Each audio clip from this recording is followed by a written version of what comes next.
Hello, everyone. Sorry, you'll have to forgive us. What how normally is we have our lovely gentleman behind the scenes, Danny, give us all a good. Hey guys, you're live. What we got today was, oh shit. So we're doing well already. Good evening, good afternoon, good morning, good whatever, wherever you may be, and hello once again. Welcome back to Chalice, welcome back to the Initiative Order, and welcome back to the lovely Kay and Jago. Look, we're missing someone. How unusual. Unfortunately, Lynn's dead. She's just very sick. News to break in this way. That's what the news is. So the official story. The official story, but she's just very unwell, and we all send her our heartfelt irritations, because how dare you? Her heartfelt get over it. Quickly, please, so that you can stop. With all haste. We had plans. How dare you, Lynn? Right. So before we get started once again for another lovely, lovely week of peaceful voyaging on the open sea, let's go around, say hello to everyone, and then jump straight forward. So I said Kay's name first earlier, so we'll start with Kay now. Please, Kay. Hi, y'all. I am Kay Purcell. I do all the TTRPG things every chance to get. You can find me in chat and most places at Chaotic Wholesome Presents. If you go to our website, Chaotic Wholesome Presents, you can see the first episode of the amazing My Little Pony TTRPG that we did, and you are not prepared for the ridiculousness that is that. Find me every Tuesday at Chaotic Wholesome Presents for the Table Talk show, and I am excited to be playing again. Sad we're down a person. That's what I got. It's all right. There's one less person between you and whatever else is on the way now. That's gonna be fun. Yeah. And Jago. Hi, I'm Jago. I do the thing with the stuffs. I really thought something would come along in my brain when this came up, but apparently not. I just crashed straight into a wall. So yes, I am Jago. I'm playing Jack. I'm playing Jack this evening. Hopefully we'll continue to going forward, but considering somebody decided that we're not worth their time, that means their portion of carnage gets thrown at us. So thank you so much. No, in all seriousness, let's get well soon, and oh god, please help us. I'd like to say that very clearly we all love you. But, it's a blurry Is line. It clear at this point? It's I'm not entirely sure. It's a very blurry line. You take one session off because you're sick and we just rip into you. What does that mean when I took like 5 months off? Who knows? Right. We weren't allowed to gather to trash talk you. See, this is old. Diplomatic immunity. Right. Well, and as always, I'm me. I'm Ben. I am tonight's delirious dreamer, and I've been spending my day debating debauched designs for these lovely people. You're still so let's see it. how that goes. I'm still doing it. I've got to keep going. It's brilliant. It's a thing now. No season will ever be long enough for me to get to the really awkward letters like Z. No. Okay, next time we should have you just skip on, so you got to continue until you hit Z, and then you can go back to the front. No. Danny, please roll the intro. Danny's also really intro.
coming back or are back? These are the questions that he's doing it properly. There's a lot of going. Thank you, Danny. Thank you.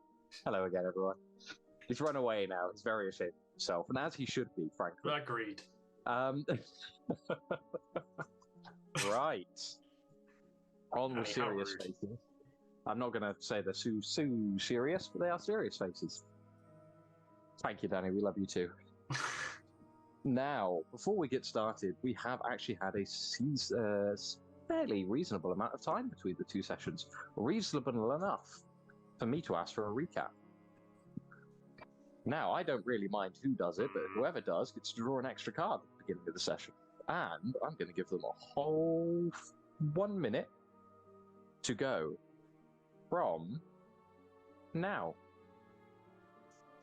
Okay, so we were in town and we saw some kind of inconspicuous guy who was kind of tailing us. We chased him down. Burton used a little bit of magic that they didn't really seem to want other people to see to make him come back and chit-chatty with us. Turns out this gentleman worked for the Inquisition and was very happy to not give us information, insult Burton, and so we relieved them of a channeler identifying crystal and a very, very small gun, witnessed another person just like him run off, let him go because there wasn't too much more we could do, wandered off towards town 20 seconds. Discreetly, went to a warehouse. Jack paid some tribute, found a dog, the dog, hopped on a ship, got confronted by the Inquisition, set sail. They are chasing us, and Jack got drunk. Tried to. Didn't. Moderate success. And yeah, we're hoping we can not hit a storm. You also went poking and prodding in my face. I was a lot of poking and prodding. You know, that was pretty close. I'll give you that. Go on. Woo! Have a card. Right. In which case, as we have so easily caught up with ourselves, let's jump straight back in. It has been 2 days. Let's see. Each day comes rolling after the next in a haze of silence and monotony. The ocean has been smooth, the water's calm, and the travel, though so far, unremarkable. Sergeant Forcell has been keeping the ship moving alongside his small, ever-badgered crew, and the three of you have spent most of your time within the captain's quarters, talking, discussing, going over the finer points of who you are, or of course, anything else that really crosses into your mind. It has been peaceful in its overwhelming banality. Though a few odd circumstances have been taking place, specifically and conveniently for both Jack and Burton.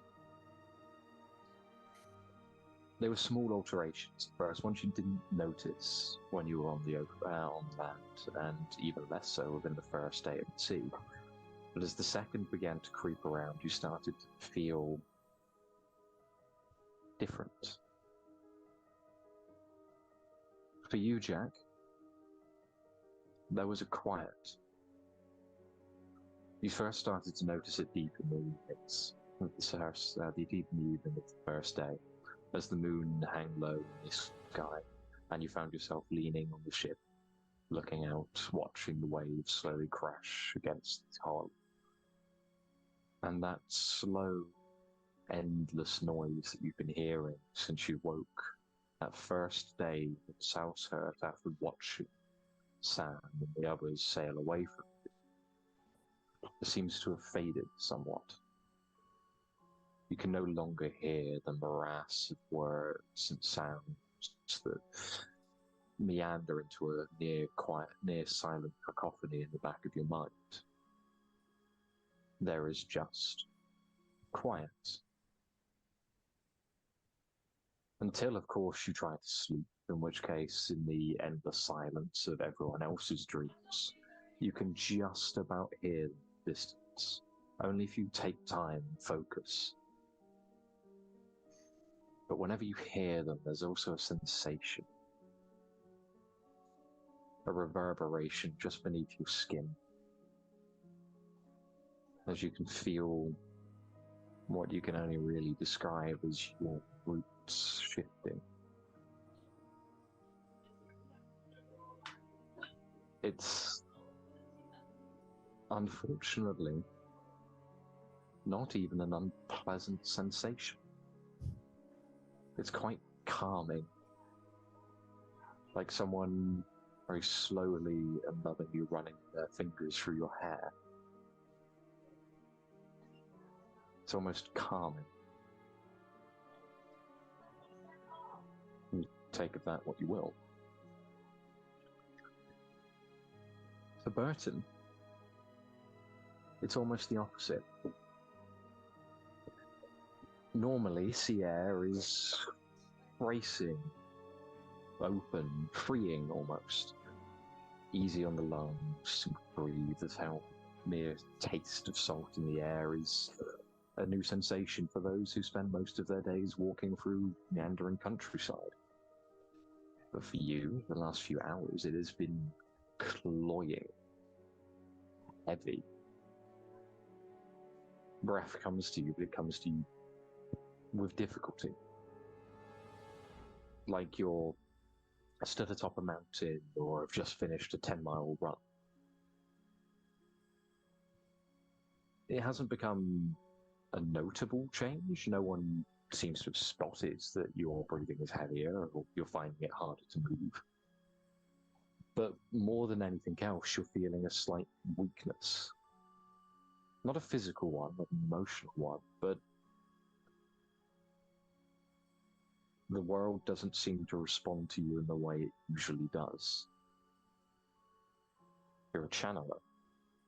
You're used to feeling the ebb and flow of everything around you. But it just feels distant, as if stuck below the ocean. And that distance is near suffocating. You haven't tried to actively channel since you start to feel the effects, but you do get the impression that if you were to do so, it would come with more difficulty than usual. You do not know why. But as we open into the morning of the third day, each of you awake in captain's quarters. Burton, Florance, is leaning on the table across the hall. Same one you sat at 2 days ago, talking through your pasts and talking through everything that Jack had hidden within his mind.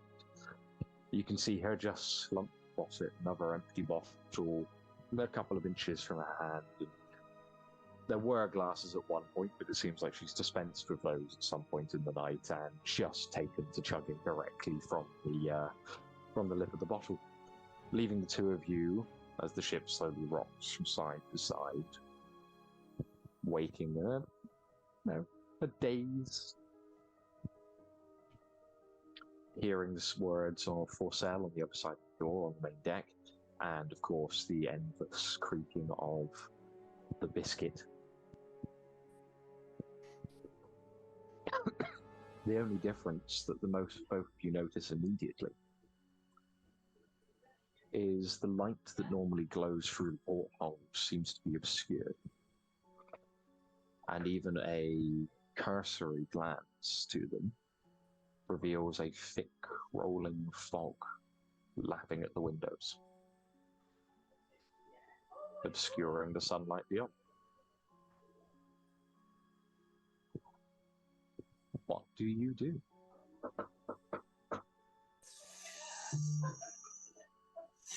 Well, they say how far out was the last time you heard? It was a 3-day journey, so we should be coming up on to the late. later today, if not this evening, tomorrow morning, sort of time, right? That makes sense. That seems right. Burton's just like keeps fussing with their collar.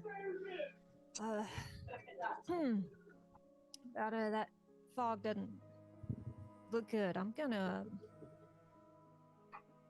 go check. How has the crew been dealing with Jack? Professionally is the best way I can think of describing it. Most of them have been giving him a very wide berth. Forsell has been treating him as a honored prisoner, is the easiest way of describing it. Whereas he's been afforded kindness in the realms of the captain's quarters, people are uneasy about him. Right. He is, at the end of the day, huge and very, very difficult to not find imposing. Right. Absolutely fair. So, yeah, I think Burton will kind of give Jack, that kind of polite, like, you stay here. I'm gonna go ask around. You get comfortable. And is gonna go peek out and see, does this mean a storm is coming? How far off are we? How closely are we being pursued? Like, how bad off are we? You pick yourself up and head over to the door, swinging it open, revealing the main deck beyond. Already, the second you do, you're kind of bathed in this quite bright but pale light that flows off of 4 fog lamps that are pitched around the side of the ship. You can already see crew members moving to light them and bring oil reserves up to keep them active. You can see the small prisms that are implanted in the base of the deck to shed light from above, below, without the need of lanterns, being uncovered to help just drink in as much of that fog light as possible. Forsell is stood right at the stern of the ship, kind of staring out into the fog when you find him, and quite nervously tapping his thumb against the railing that runs along the external edge. He doesn't hear you approach. Burton will, realizing he doesn't kind of, hey. Sorry. He turns and faces you, giving you a quick salute. Warden? Lovely day, isn't it? It's difficult, unfortunately. I'm not much of a seafarer. Is this normal? Unusual, but not abnormal. Fog of this degree isn't unseen on the inner sea, but the way it seems to have crept in overnight, more so. I'm used to fog kind of burning off in the daylight. It's not looking like that's going to happen, I'm guessing. To be perfectly honest with you, if it wasn't for the clocks on the ship, I wouldn't be able to tell you what time of day it even is. But it doesn't appear to be the fact. He kind of gestures out, and from your position, you can only see maybe 10 feet off of the ship, or everything just disappears into fog, and even that's being slightly generous. I've had to slow the ship quite dramatically, moving through, and this obfuscation isn't going to end well if we're moving at speed. I cannot speak for our pursuers doing the same. Yeah, how far off were they last? Anyone could check. Last I checked, half an hour. Ah, that's comforting. Great.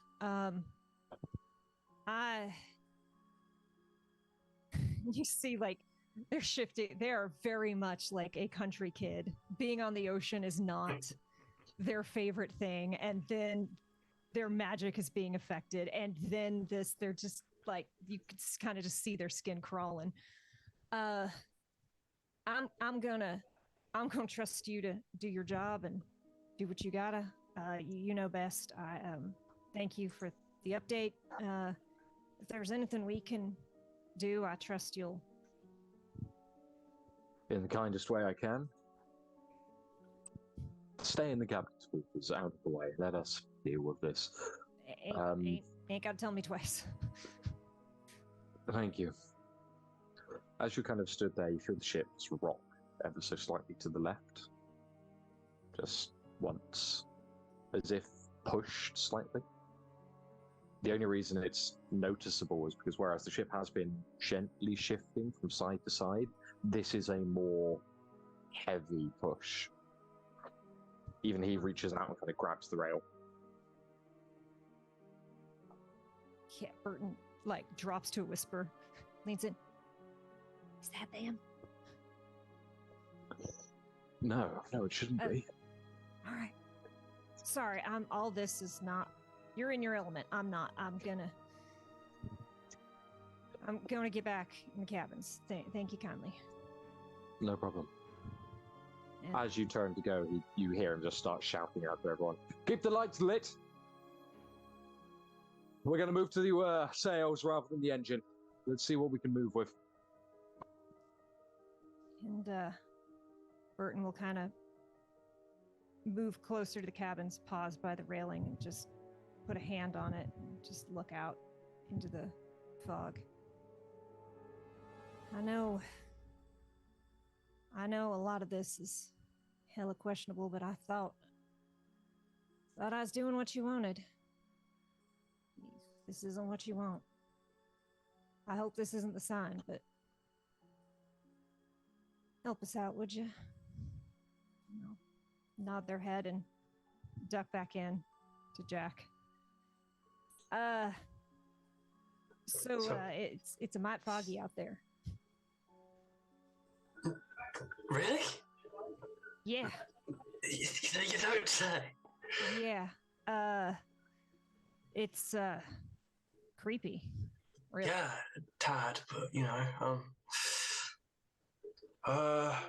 so any update on when this whole thing's wrapping up and we can actually get on land? Because I don't know if you noticed, this is the only thing stopping me from being at the bottom. That's fine. I'm not exactly a swimmer.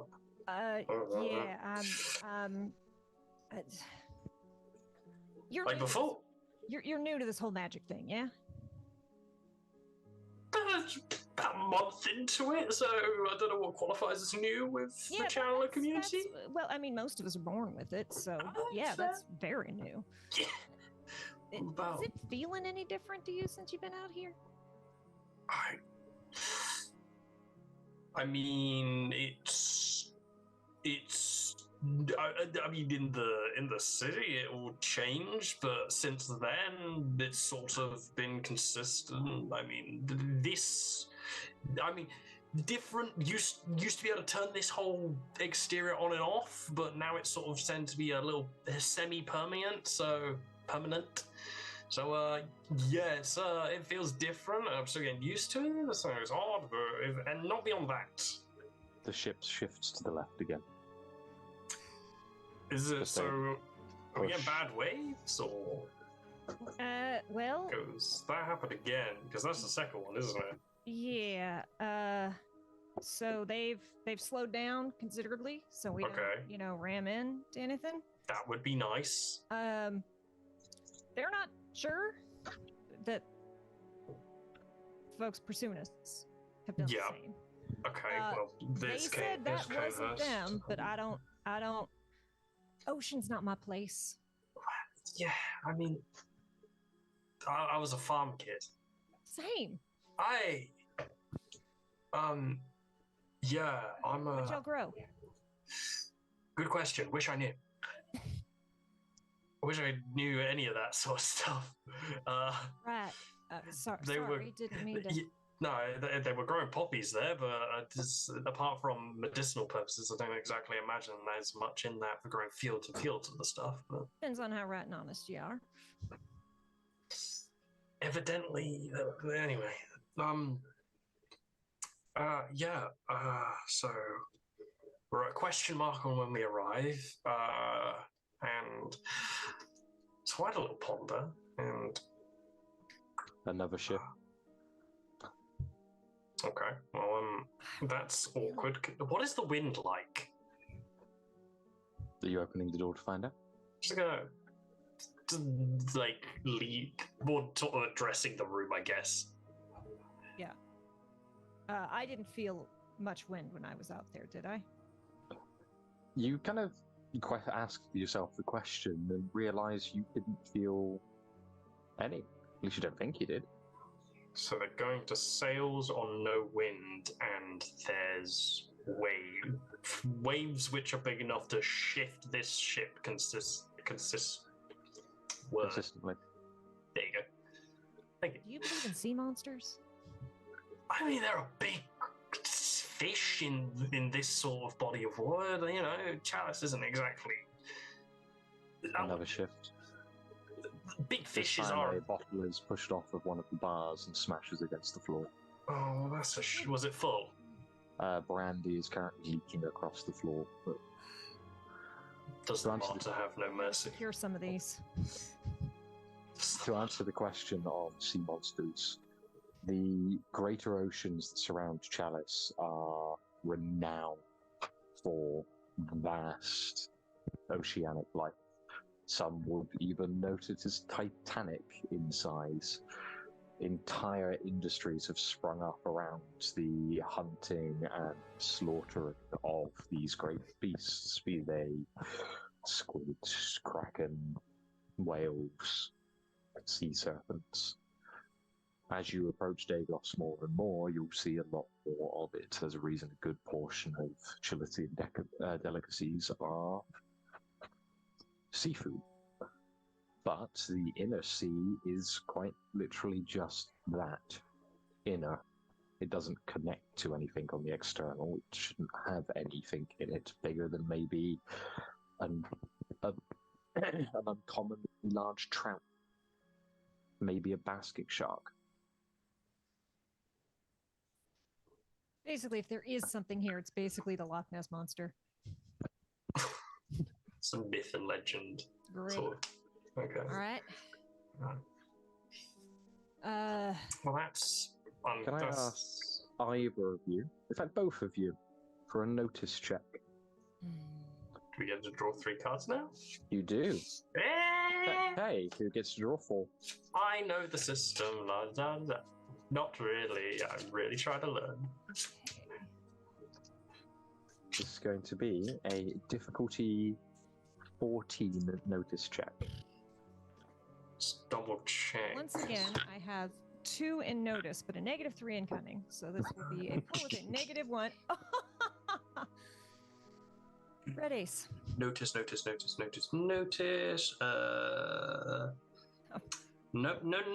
What is under cunning, which I've got a 0 in, so a straight on that. We got no lies in this. Oh hell yeah! Today. The big numbers in this group. Let's go. So there's a red ace or a red joker, just to check. Ace. So ace for you. Yeah. And Okay. then Really not liking any of this. and that's a 6 for me in total because You start to. You put the bottles, those that haven't broken, back onto the shelves. You close the doors and lock them. And again, a few moments later, there's another rush of waves hitting the side of the ship. And the entire ship, again, turns to the left. You can hear cursing at this point growing louder and louder from outside as Forcell starts altering his orders. And even from here, you can just go, get the engines back moving! Seems the martyr isn't blessing us with the wind today. So, the Wardens and the Inquisition do a little bit of work alongside you. I've now recently learned that the Wardens employ channelers, which is news to me. The Inquisition, they're very, hit it over their heads. Do they have any special cases like you in their ranks that you know I mean, of? I'm not necessarily a special case. You could trick me. You recall he was real happy to call me a filthy channeler. Yeah, that's why I'm sort of. But Yeah, I don't know. It's like what I know about can do. Yeah. So, because our two options is big fish, which internal oceans are probably not happening. So that leaves out possibility. That's You're for a my flower. sake. Anything can happen. I am a flower. That is true. Big fish. So maybe big fish still, but unlikely big fish. So, what about channelers? There's another channel. Crash. Okay, is there another channel? Is this a channeler thing? I don't know. Can you? If I could feel something, I would do me a history check, Jack. Okay. We'll call this. Say that for you, this is going to be pretty difficult. I will ask both of you to do it. Jack, this is going to be a challenging check, so we'll say difficulty 11. I got no history, so let's roll. For Burton, this will be fairly routine for you, so let's say 8. Alright, history, let's roll. That is a 9. 9 of masks. I don't know shit. And if I don't have history, it's intelligence, correct? Correct. Another -1. Another ace. I think they're getting out of there at least. We're using them up. This is clearing them off. Burton is just like intelligence trying really hard to hold it together. If the Inquisition makes use of channelers, neither of you are aware of it. They're real intent on finding them, but usually. So unlikely to be Inquisition malarkey. So a third party is now rolling into the mix, or just some guys who like hijack it? I don't know. I mean, we have obvious insignia on this boat. I don't get a great look at the outside. Wait, does this boat scream Warden boat, not worth the trouble? Warden, it's Protectorate. It's emblazoned with the Protectorate sigil. So more than likely, big stuff going, not worth the trouble, don't bother. Right. So pirates ain't gonna just sort of be messing with us. Another knock against the ship. I'm just trying to talk and think. I don't mean to ask questions that are gonna make you unhappy, and I know this is gonna make you right unhappy, but you said that something had been chasing you? Yes, but this feels too subtle. I mean, for all we know, it's just some weird waves and whatever. But this is really subtle. If it's the thing. I mean, it's got you right upset. Sergeant, there's something moving. Big fish. Big fish. Can't punch a fish. Can't get in the water. Stop. Burton is going to go crack the door. Shotgun kind of slung over one shoulder. We're staying in the cabin, but if you need something at range. As you make your way out, you can hear, "There's something starboard. There's a ship. Ship starboard." Oh, this is not a fish. It's pirates or them. You step out, Personally, I'd hope swing the door open. I want a fish. I don't want a fish. And the fog, again, is just at this point lapping from the ocean onto the ship itself. That original 10 feet or so of distance you had is gone. You can just make out fog lights now, hanging loosely and knocking in the wind. As you step out, there's another slap of waves against the side of the ship, sending the entire vessel moving to the left. And that's still same silence. It just kind of lingers. You can see the sails hang above, fully manned, fully ready, and not moving at all. There is no wind. The engine is very slowly chugging back into life, and you can hear it below deck, the only break to the silence, as several members of crew move across the deck towards the starboard side. And there, just cresting in the darkness, you can see the loosest silhouette of a large, assumed to be a ship, in the distance. But at this distance, fog being as bright as it is, it's impossible to really tell. The only thing that gives it away are maybe 10 feet off of where you assume the heavy water to sit, hang small glowing fog lights. Distant enough that they're hard to spot, but close and bright enough that they are evident. You can hear Florance as he steps across. Is it moving? Is it approaching? Arm weapons! No, Captain, it's... I think it's still. Might be a derelict. It's unusual. I don't disagree, Captain. I don't think it's moving. Another wave crashes in. I'm just gonna lean into Jack and go, "Go ship." I would prefer to fish. Burton is gonna go back in and kind of just tuck Florance in a corner between her having been drinking and this is you just we'll handle this. You just stay right here. Don't you go falling over. No more of that. Take the bottle. Get it away. So they're very loosely. You've earned that. I'm real jealous. You'll get me later. And again, go back out, shotgun on shoulder. Okay.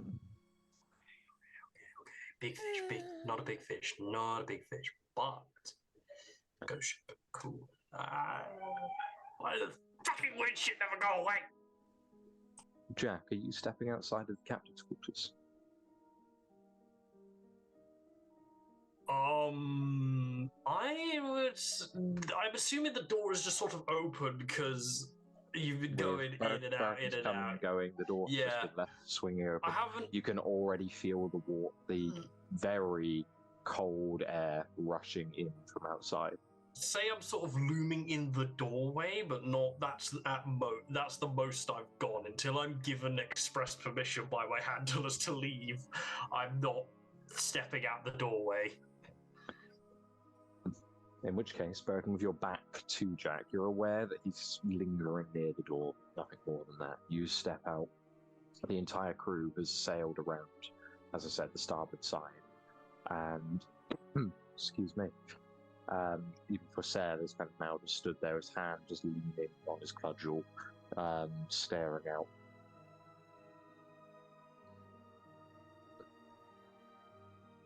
A silence has definitely fallen over them. You can see each of them trying to work out what it is. With the ship's engine still warming, you have no movement.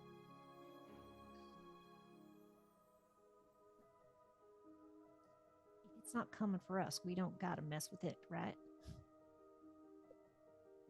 If the ship is derelict, it is our duty to check it.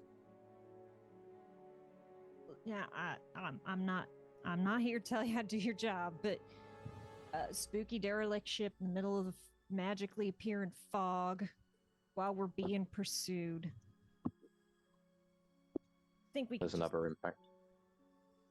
What is that? I'm freaking out! I don't like water! We're all getting a little riled up. Do you know what that? By the martyr, is what you hear from one of the crew as Jack I don't like that. makes his presence known. Several of the crew turn in place to look back to him. Burton, as you look at Jack, you realize, as he's kind of leaning there, just crouched below the door frame itself, you can see numerous sprouts of violet tendrils pushing out from under the stones and just pulling slightly, hovering and shivering in the cool air. You can already see flowers starting to bloom, all of the petals just pulsating. Every single one of them pointing at your group and past you to the lights floating distantly in the fog. Pretty, isn't it? What? Is he? Well, That's up for debate. I'm still trying to. I'm sorry. It's a skin condition.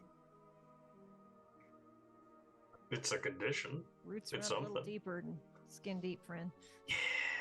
Sorry, bad time for jokes. As the crew continue to gawk, Vassell just kind of, even himself, his eyebrow raised, and said, "Eyes to work, each of you! You never seen a channeler before? Get the fuck back to your duty!" Thanks. Should I go Knows inside? a lot, but he deserves a little dignity. Yeah. Should I go inside? I mean, damage has been done, friend. Fair. Okay. Jack, what- you can now feel them pulling. What's causing that rocking? And I swear we'll get back inside if you want us out, but There's another impact of the wave. Fuck it, I'm already out. I'm gonna just poke my head to look over and along the. Fuck, I can't see shit. wait. The waves are pushing it. Starboard's right? Starboard is correct, right? Yeah. And waves are... And that... As you can see for sail, as you puzzle through it, the waves are coming from the ship. Oh, I thought they was pushing us towards that. Okay. They're emanating from it. Okay. Oh, push so, us away. Seems like a great reason to keep moving. I like how you think. You know, when the martyr gives you a sign. Yeah. The captain, Sal, looks out across it. Doesn't sit right. There could be survivors. We should offer help. We don't know what's happened. Yeah. There's no wind. It may just be the sails aren't giving much. We may go there and find a perfectly healthy crew. Maybe they just need fuel. It would be remiss of our duty not to help them, Warden. I can't argue with that.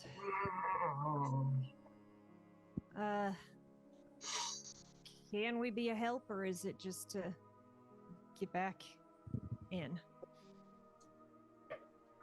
I would imagine, given the shaky state of affairs, he says, gesturing to his crew and to a lesser extent the both of you, perhaps the presence of a warden on their ship may be comforting. I can only spare so many men, and I need to stay with my vessel. If we get you close enough, can you investigate?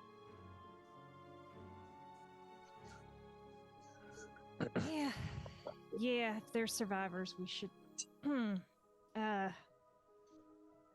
Y'all can, if anything happens, well... I'm not much for the sea myself. I try not to let that... I mean... Okay, bright side. Bigger boats, more stable. Bigger boats, more stable. Your flowers seem to like it.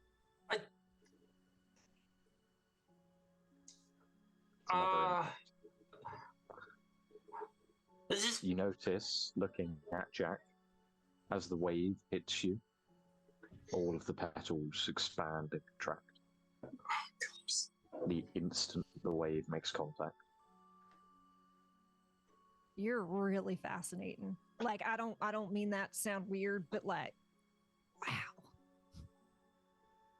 Thank you. In any other context, I would have thought you were coming on to me, but I'm just...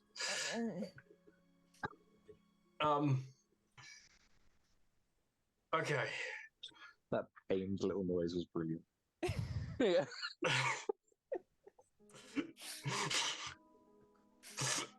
Playing absolutely zero cunning characters bring me joy. Oh god. Okay. You, Okay.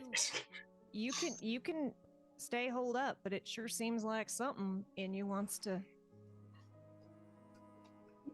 I hate being curious. Grab me out of the water real quick. Yeah, I hate being curious.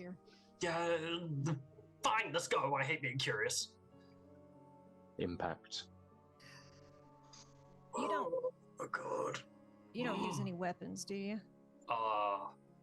No. I would be terrified of.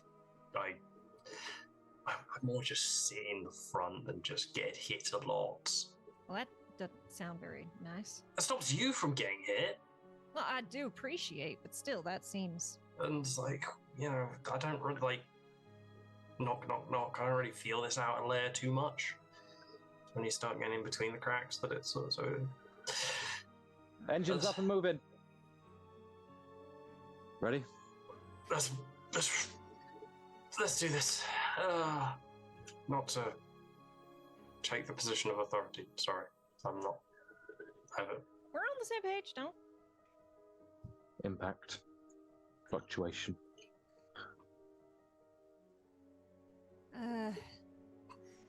Sorry, I am really quickly going through my spells, and there's a little bit to the magic system, in case you didn't. Just a little bit, yeah. Just a bit. Just a tad. And I even did like the half caster, right? And it's still like same. I don't use sorcery. What is it? It is enchanting. Okay. No.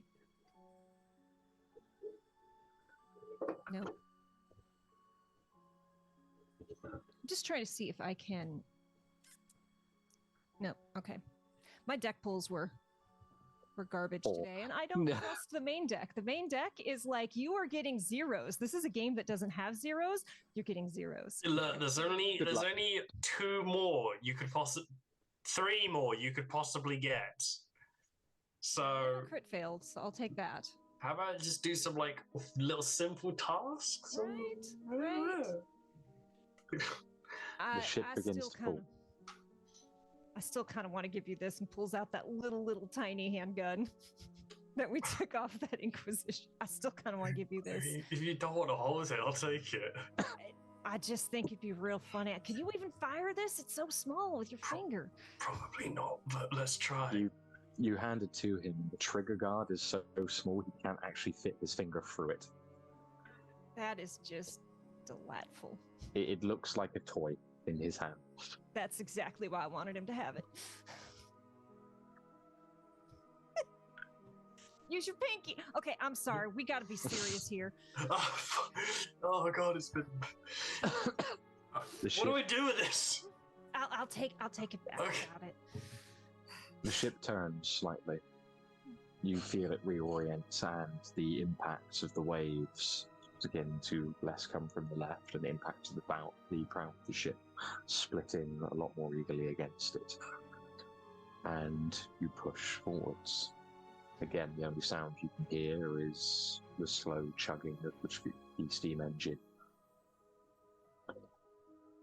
With every passing moment, you grow closer, and the bulk of the ship becomes clearer. The fog lights that hang across its prow become brighter and brighter and brighter, until you can see fairly clearly in front of you a tall but fairly short cargo ship. A name runs across its prow: the Petunia.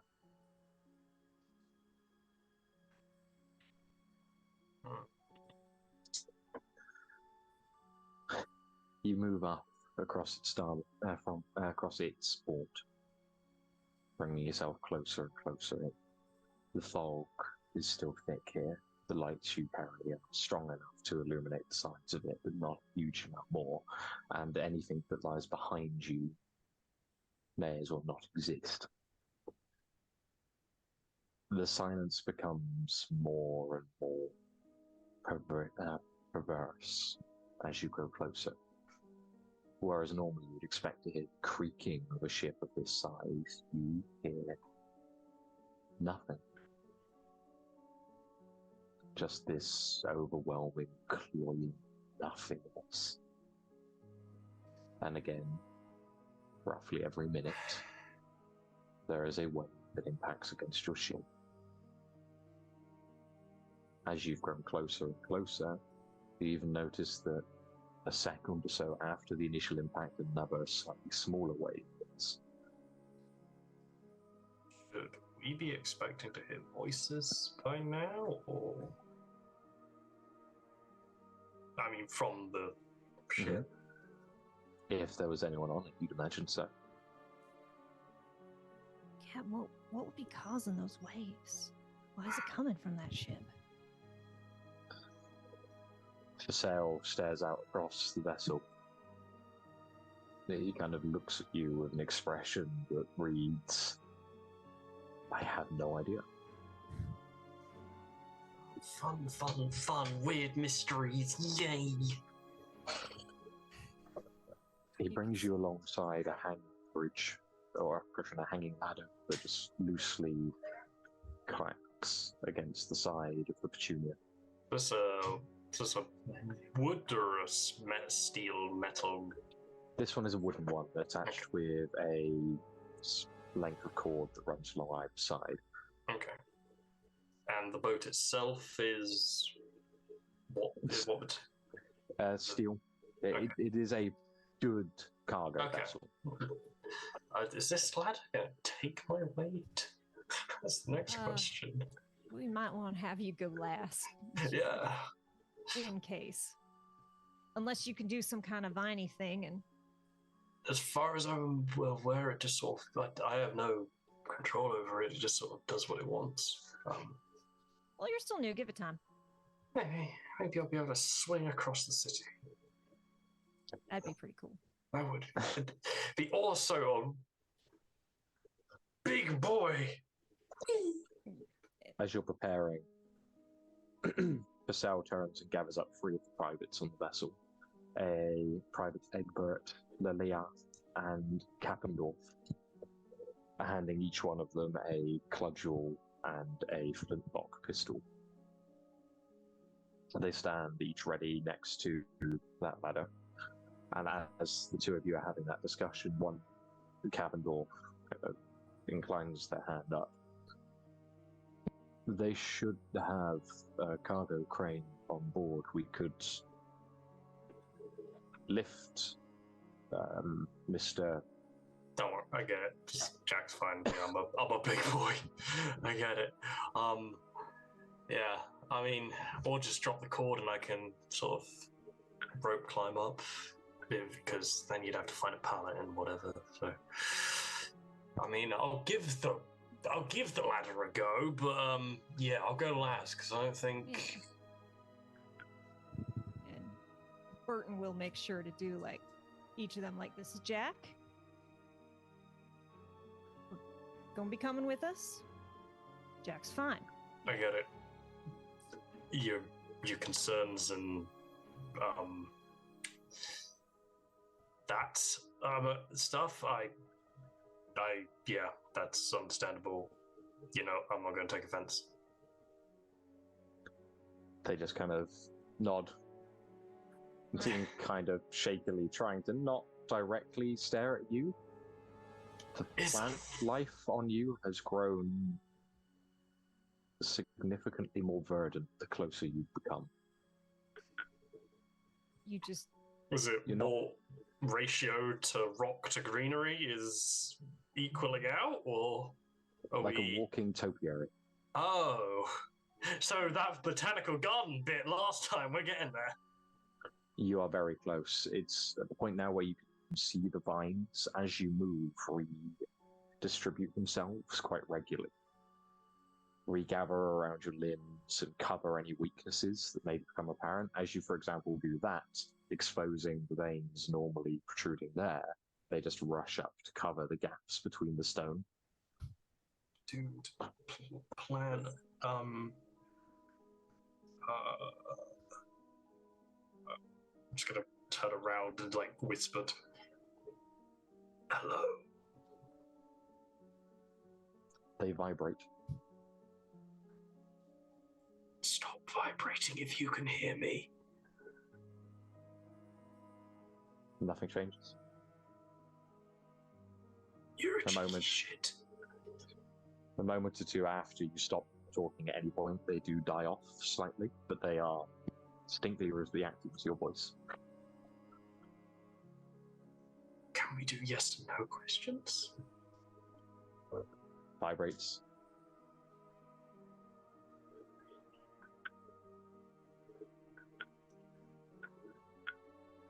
With 24 Cell kind of picks up.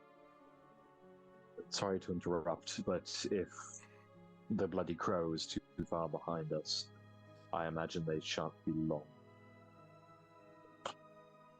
Yeah, Burton's just been like openly smiling, wide-eyed, just fascinated. Oh, right, yeah. Jackie, wait here. We'll get up and then we'll figure out ladder, crane. I'll try the ladder once you're all up, but Maybe yeah. there's a chain we can. Yeah, let's. Hey, just anything. And we'll look to the other three. Your eyes open. If you see anything I should know about, let me know. You're the ones who know this terrain better. Each of them answers in unison. And then you realize that they're all very much looking at you to take the first step. Off and at 'em. Shotgun slung over one shoulder. You swing your shotgun over and clamber up the ladder. It's a quick ascent that leads you onto the main deck of the Tunia. This wood-panelled flooring awaits you and extends, again, about 15 foot across before ending on the other side. The full deck itself goes, as I say, 15 feet across, and the length of the ship is about 60. On your immediate left, you can see a central portion, essentially the wheelhouse that extends upwards slightly, and you can see what would normally have been a glass-fronted cabin, as it were, outstretched high enough to give it a view across the whole deck and the ocean on the outside. Large, windlass sails hold just behind them, and you can see a cargo crane sat disused in the center. Off to the bottom left-hand side, into the wheelhouse, you can also see a small door that leads down to the bowels of the ship, as well as, of course, a shuttered cargo chute in the center of the main deck that would allow anything to be brought up from the interior of the ship onto the deck, ready for unloading.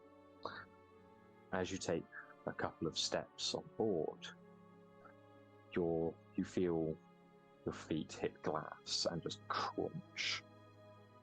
It's the first sound you hear beyond your footsteps. Looking down, you can see that glass just covers the deck. Just shattered glass. There's not like a layer of glass above the ground. Shattered glass. Okay. Stuff's getting weird. Gotta double check sometimes. Very artistic ship. They decided to go for a glass floor. You know? Yeah, I think Burton will get up and is listening very, very intensely, motions for the first person to come up, and will kind of stare up, give them a second, take it all in, motion for the next person to come up and be like, all right, so this, what would cause, does any of this make any sense to you? Each of them climb up in turn, drink in the atmosphere. Lala is the first to kind of glance at the glass and then up, and they just point to the wheelhouse. Looks like they've shattered all the glass out, sir. As they point that out, Egbert gestures as well to several portholes that run normally around the exterior of the wheelhouse and cabins that kind of sit on the top floor, and even to the door that leads inside. The same with all the portholes. Someone's put them all out. Again, as you look, every single one has been smashed. Does that make any sense to me. Have I heard of anything, I don't know, anyone who has some kind of allergy to glass, like any weird channeler stuff? Do me a let's say, enchanting check. Do me. We'll say this will be 12. It's a difficult point of knowledge, but you may know it. So I've got a +6 because I've got 3 in charm and 3 in enchantment. Nice. And that's a 3. That's a 9 total. Any knowledge you may have on the subject is escaping you at the moment.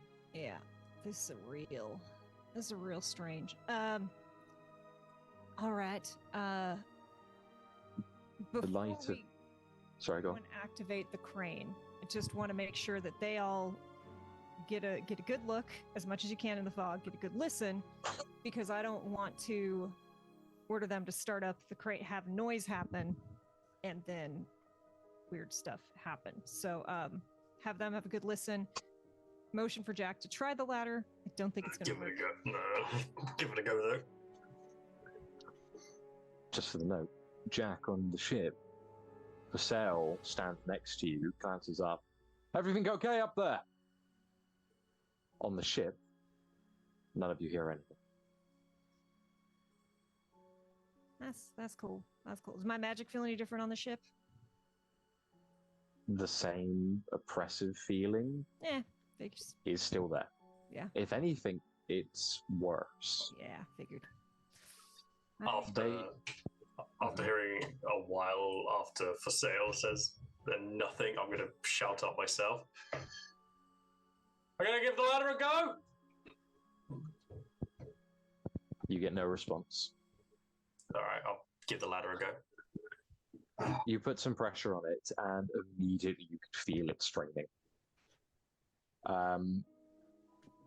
This clambering up, it would be more of a state of speed than it would be anything else.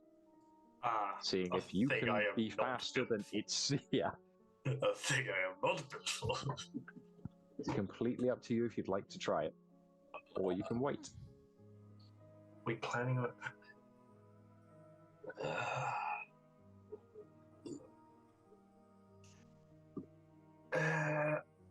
I mean, if I go down, I go into the drink, and then there's not much coming out from there, is there? So, I think I'll just hold off and let them do their thing up there until I hear screaming and horror.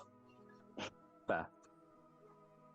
The 3 crew members, Burton and Kappendorf, make their way around the deck and do a complete loop of the ship before returning to you. Apart from a lot of shattered glass, there's nothing out there. No. But Kappendorf just came up. Not entirely true. There's another ship. Like the one that's been chasing us. Come with me. And he just leads you towards the stern of the ship. You make your way across the full side, passing by several of these portholes, and again, you can see every single one of them has been smashed out.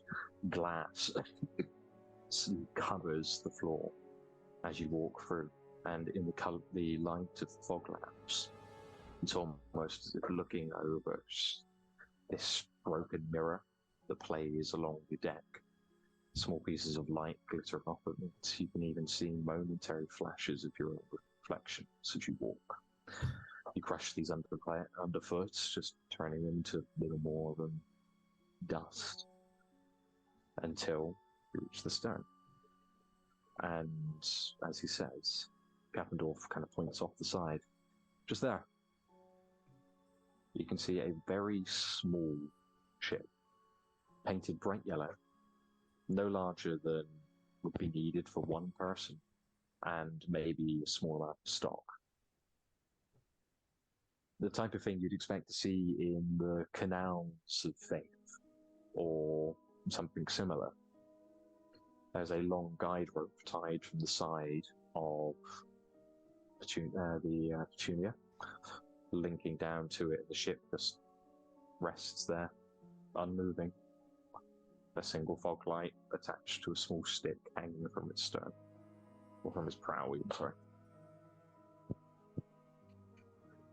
Burton looks down at that, looks back at all the glass under the fog lights, and kind of shakes their head. It'd be pretty if it weren't so creepy. Let's get Jack up here, and we'll decide what we're going to do about that. Aye, aye. Thank you kindly. They Thought give you a just salute. come to me. Do I because I'm covered in rock? Do I have any kind of like? How sharp are my fingers? Not very, Okay. but you've never really given any thought to it. And kind of as you do, you just see the rock shifting across your fingertips. You can see plant matter moving between the cracks, and as you do, it pushes the edges of the stone into a more jagged shape. Oh. You wouldn't say perfectly sharp, but jagged. Just. The experience is again quite pleasant. I mean, despite that, Jack's freaked out. I'm loving it. This is fucking awesome, but Jack's freaked out.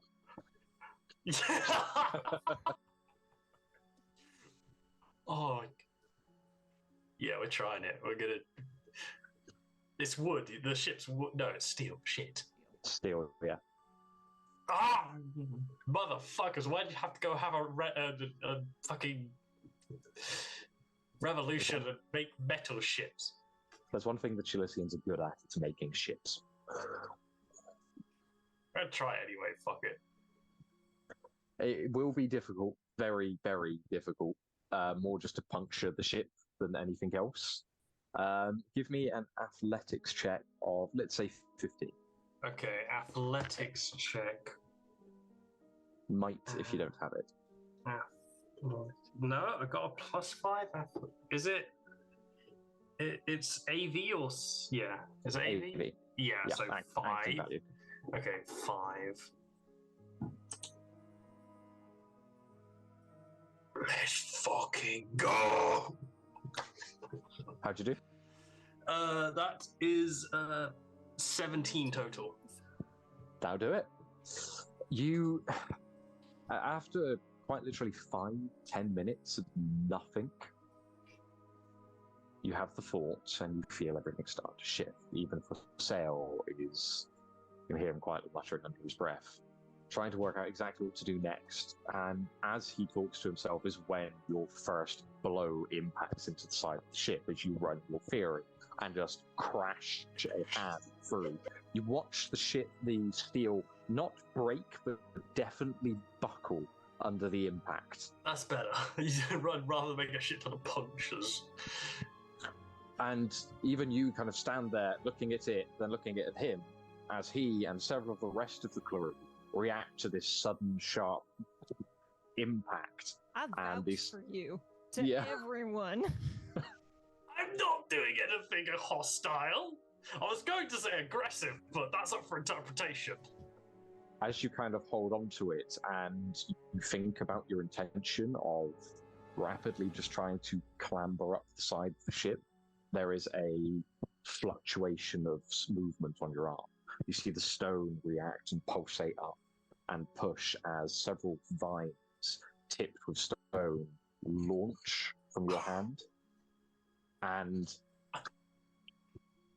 stick into the ship around where your hand is, creating a stronger anchor point for you.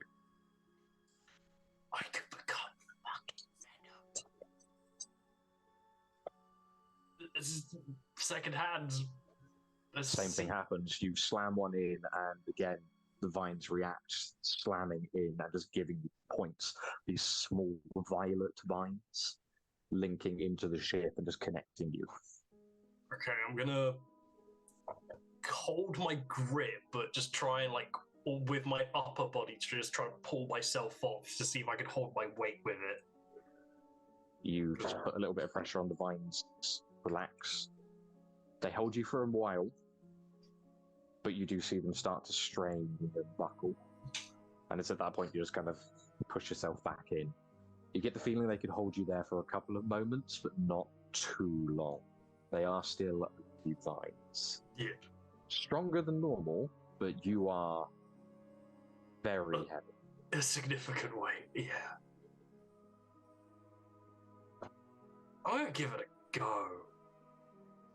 Let's send it. I'm gonna climb this thing. Burton, from your point of view, you start to watch the three crew members begin to get the crane together. It's fully operated by winches and levers, and there's no power needed for it. So they simply prepare it, begin to turn it across the side of the ship. And as they do so, you just watch Egbert stop for a moment. So, did you say something? He says, just glancing across the ship to you.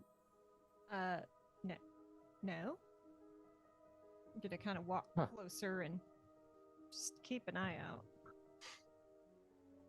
Listening.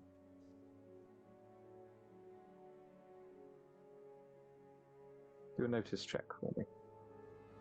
Real good at that. That's just right. Unfortunately, it is still 12.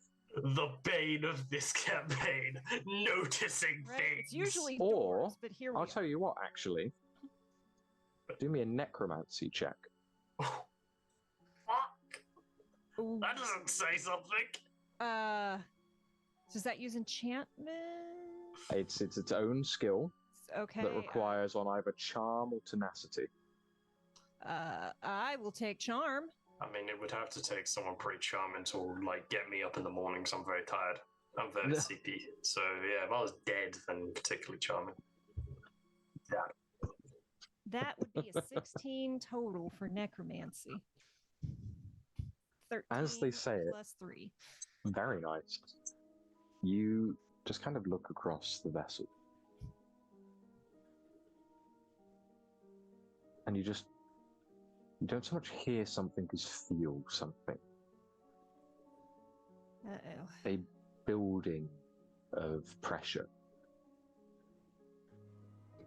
Something that seems to be buckling beneath the surface of the vessel. And the moment you kind of clue into it, you feel it cutting through this heavy fog that's been sat on the mind for the last day or so. It breaks, and there is a push outwards that rushes from the ship and into the water. You immediately feel the entire vessel just move and shift ever so slightly as that pulse moves. And as it happens, Egbert again just goes, I swear I can hear someone.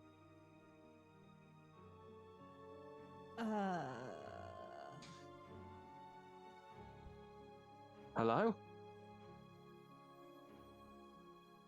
And he steps away from the crane, leaving the other two. Egbert, what the hell are you doing? Hello?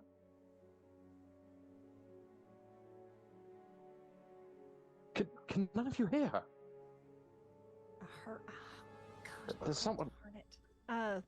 Egbert, stay focused. I'm gonna. Where do you hear from? Do me a leadership check, Burton. This is charm if you don't have it. I have. This is even better. This is going to be 10. That's 2. Do I get to add my charm to that as well? Leadership is charm, so yes. Okay, so that's gonna do pull. So that's an 11 plus 5. Nice. Big numbers. Big. He just. You can see he was about to just wander off and follow the voice, and just stops and just nods. It's just I can hear someone. I'm gonna go. This is what I'm good at. Okay. I need you to get my friend up here. Can you do that for me? Of course, yes. He turns in place and goes to head back to the crane. As he does, you hear a crack of something hitting the wood behind you. Immediately, you turn. The others twist. One of them immediately pulls the flintlock. And as you do, you see this stone-wrought hand covered in layered vines that snap out and impact into the woodwork, immediately impacting and embedding into it and spreading smaller vines into the grain of the wood. As Jack just pulls his bulk onto the vessel side. Burton, lies on his back on the other side. That was a terrible idea. I should have just waited. Puts the shotgun away. Resists the urge to go help because -2 might wouldn't have worked. And just kind of goes and stands over Jack. Looks down. I mean, that was impressive, but you couldn't wait 5 minutes. Well, we were shouting up, asking what was going on, and you weren't answering, so we figured something went wrong. Well, I figured. I don't know what the crew thought, but... Wait, we haven't... All right. Jack. Yeah. And they're going to crouch down next to Jack and kind of drop their voice. What's going on? There's something real strange going on here. There's... One person's heard a voice. I've reined it in, but I need you... You know that thing I did back in the city? Yeah. Probably gonna have to do that again. You don't want me want to other hold him folks down? to see it. And I don't know what's gonna happen down there, but it's not good. Okay? Got your second wind. You get yourself together. Yeah. So you want me to hold him down, or No, keep these guys busy? No. Come with me, and just there's a good chance I can take care of things one by one. Okay. But okay. I'm gonna turn back to the three. Be like, I guess we don't need the crane. See if you can establish lines of communication. Keep an eye out. Do you know anything about a boat? Yellow boat. Does that mean anything to you, Jack? No, I mean, Okay. there's a boat. But is there another boat? Yeah, it looks almost like a life boat. But It looks like a boat you'd have like in the inland, like in rivers, but it's there's some weird shit going on. like a little sail, like a little sailboat. Not even a little sail. There's not even a sail on it. What the? What? Something. Canals or? And GM, just to check, it looks like all of the glass was broken from the inside out since it's all over the deck. Correct. Okay. These three are not going to be ready for whatever's going to happen here. You think there's weird shit going down? I mean, there's obviously weird shit, but you know. Egbert is whispering. You're aware he's talking, but you can't hear it. You only become properly aware when you hear Captain Dorf's voice snap out. Quiet. You're clearly just hearing things. Just relax. So, Is it, does Kappendorf seem like the highest ranking, or does it? If not the highest ranking, definitely the most likely to progress. All right. I'm gonna flag him over. Do you think you can send, or I can, but do you think it's gonna be a problem if we send Edbert back? Because I don't want to leave him with you two here on the ship. I'd like to get him down and charge him with reestablished communication, because apparently Captain's been calling up to us and we can't hear it. Kappendorf just nods. Of course, Right. It shouldn't be trouble. We're gonna go whole below deck. We're gonna go that part of the ship. I'm sorry, y'all. I swear I'm good at what I do. I'm just not ships are not my. Need you two to keep an eye.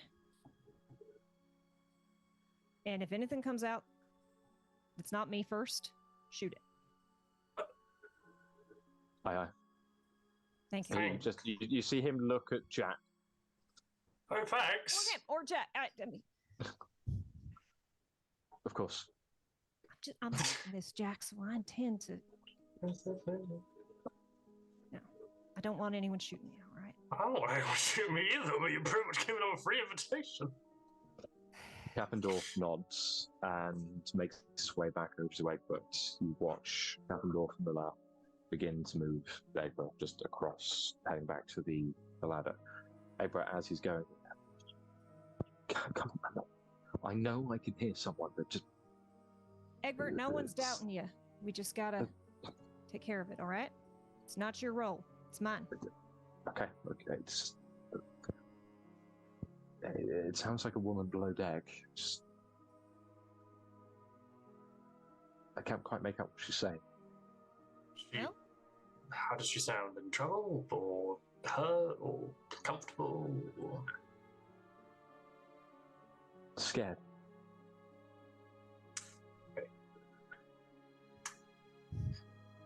Well, luckily, she got two charming folk to go in and watch out for her, yeah? Mm-hmm. Thank you for alerting us. I need you to make sure the captain knows what's going on, yeah? Yeah, because we've been shouting up at you guys and apparently nothing's been coming through, so maybe you're hearing us? But maybe, no.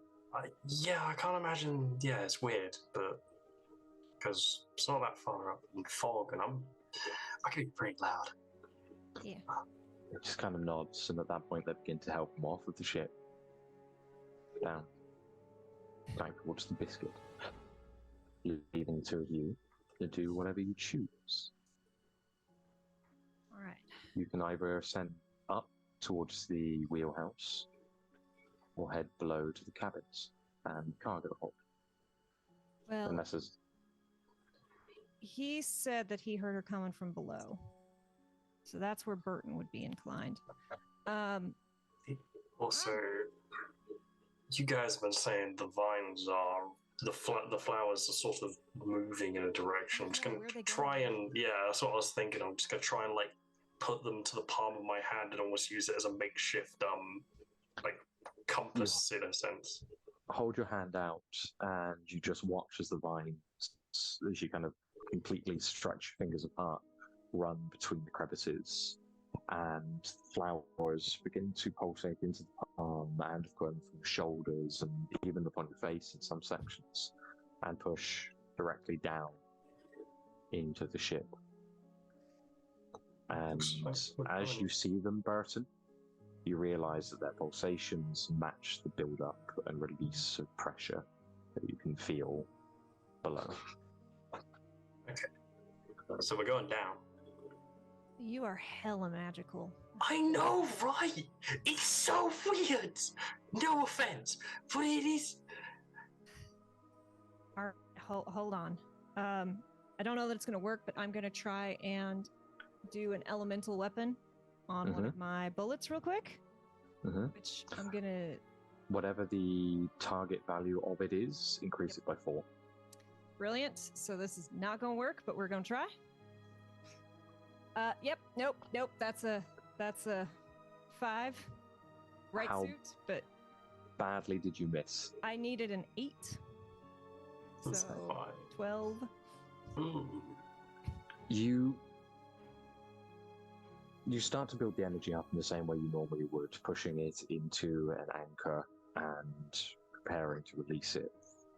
As you do, your hand begins to shake and you can feel this overwhelming rush, as if it's just there, just on the other side of something. You can feel the power just being completely unable to push any further.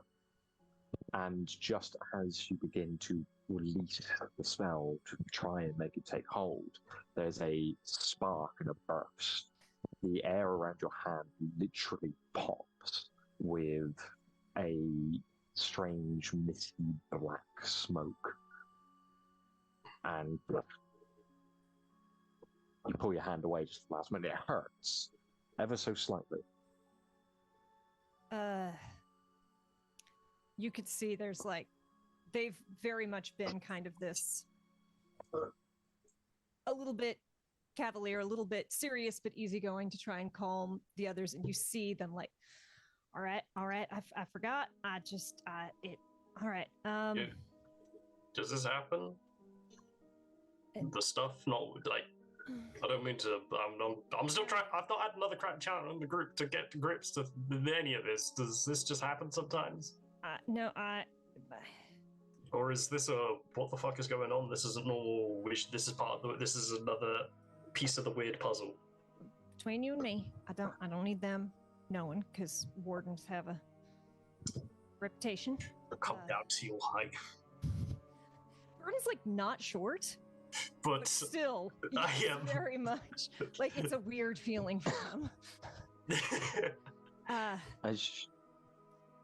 There's a creaking as you begin to talk, and just below you, feel something shifting below your feet. Oh, gods, I hope my... All right, so here's the thing. My magic's been weird since we hit the water.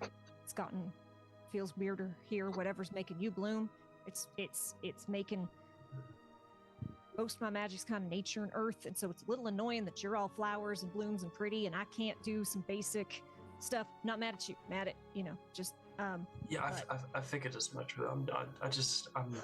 My line of questioning is just like, can I just expect it to just in certain places just go, no thanks, not today? This is new and strange for me. Oh, okay. We're done now. And it's getting might oppressive, so maybe we should get going before it gets... Yeah, okay. Let's... Yeah. Go compass flower. Stepping towards the Z door to lead downwards, I assume? Yeah. I'm down. Shotgun is ready, and hopefully this other thing I have will work. You step forwards, moving from your position, and as you do, Jack, just as you're kind of looking, as Burton steps off, you can see just where their feet were resting.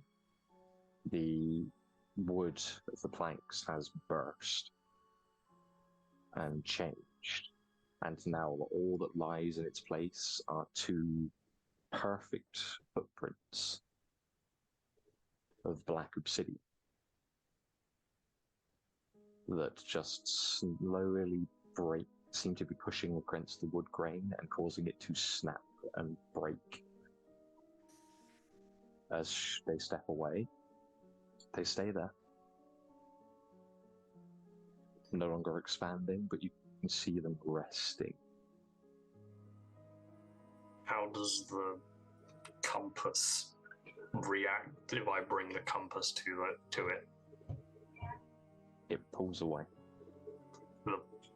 Okay. The flowers literally retract slightly. Right. Button. That was... This is as Burton, you reach out and open the door that leads down into the interior of the ship and just kind of push it open. Is when Jack turns to talk to you.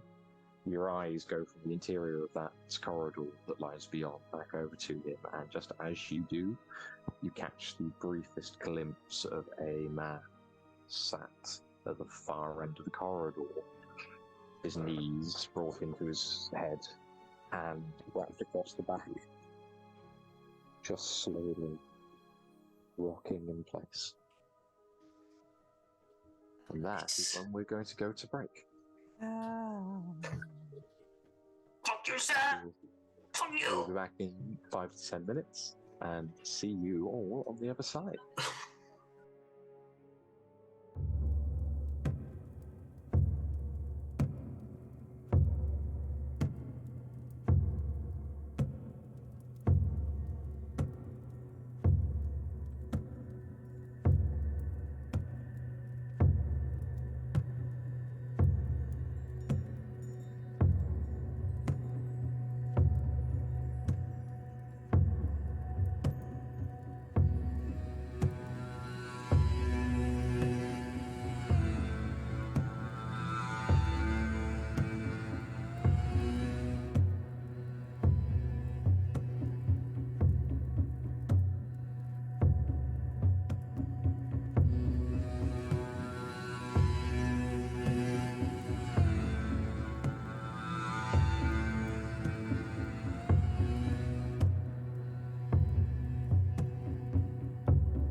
Silly Billy. He is. But Billy isn't here tonight. Billy also isn't here. He is also silly. Where we last left it. Burton.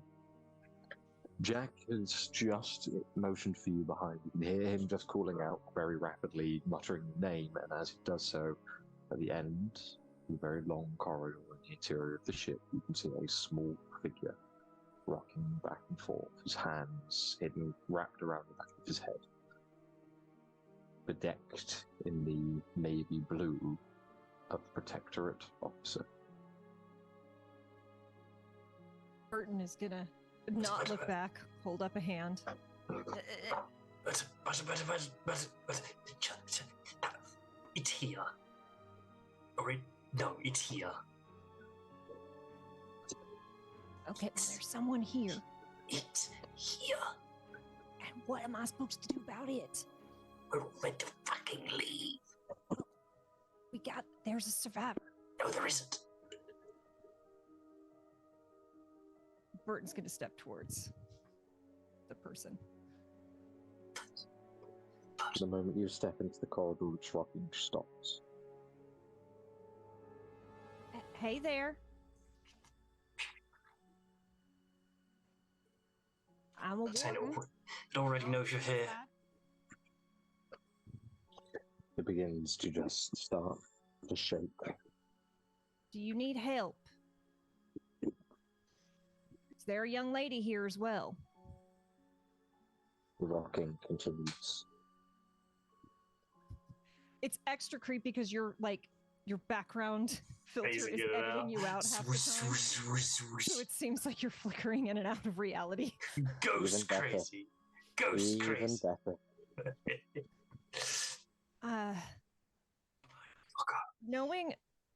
Knowing what Jack just told me, can I do another necromancy check to see if I think this person is alive? Difficulty 14. Okay. What's around the figure? That's a black joker. That's a crit success on the black joker, am I right? Crit fail. You don't know shit! This is not this deck. This is not your day. This is not your day at all. Sitting completely still. Hello? Hi, Hello? I'm Burton. Hello? I'm a warden. Hello? Say You something need other help. than hello. Hello? Hello? Hello? Hello? I'm gonna look at Jack. Hello? This doesn't look Go. good. Back Hello? out now. It's not Hello? them. Hello? Go. Hello? Burton, get the fuck out of here! I'm gonna start to back out. Door slams in front of you and sends you reeling several steps backwards. That's the tip of fucking. That's not even the tip of the iceberg. That's like a few fucking. That's a I'd few like- flakes of snow. Both of you to make me a willpower check. Difficulty 10, please. That's a few flakes of snow off the iceberg. If we don't have willpower, is it tenacity? Willpower is Sorry. a derived aspect rather than a skill. 5. Oh. Should be just under your Okay, there defense it and is. armor. Sorry. Okay. 7. Total. 13. Jack, Nope. No more. you gain a level of spear. It is a ability that sits on you. Okay. It's officially called Scared. You suffer a -1 to all checks. Okay. Burton, you are okay for the moment. I'm not dealing with this again. Hey, stay with me. This is not. The door It's shut over. in front of you. Now, just on the other side of it, all you can hear is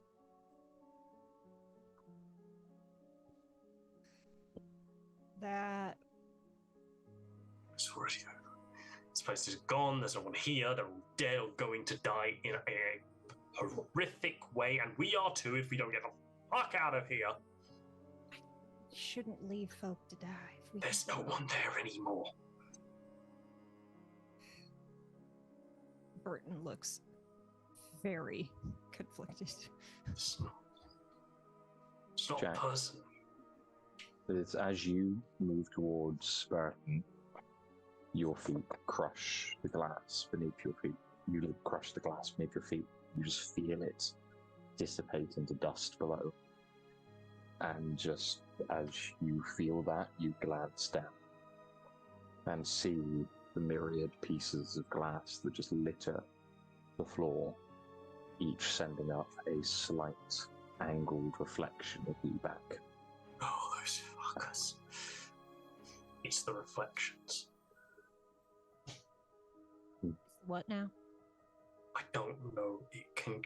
It comes through most things, but reflections seem to be its preferred or easier for it. You have no face in any of them. It knows we're here.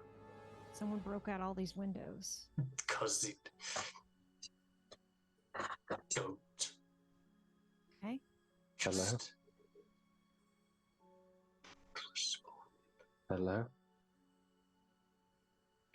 It's on the other side of the door. Hello?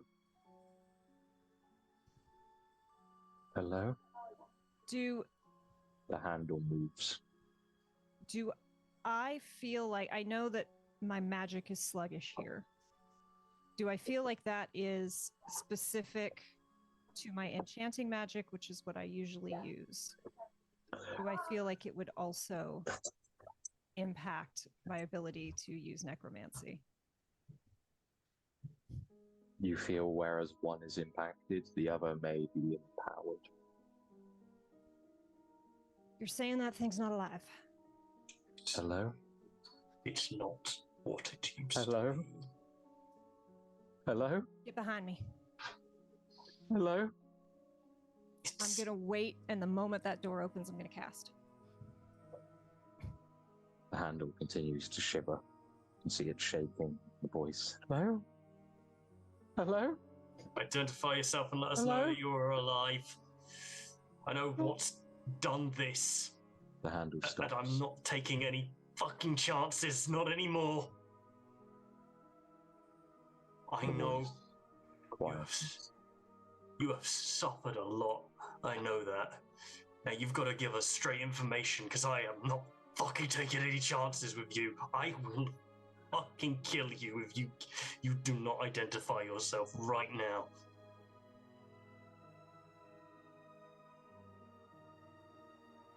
The door opens.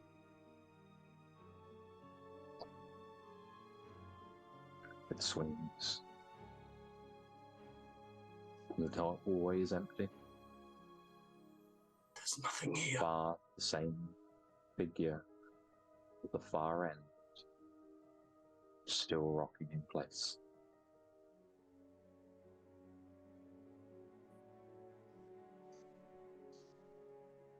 There's nothing here anymore. Nothing we want to encounter anyway. And that's no.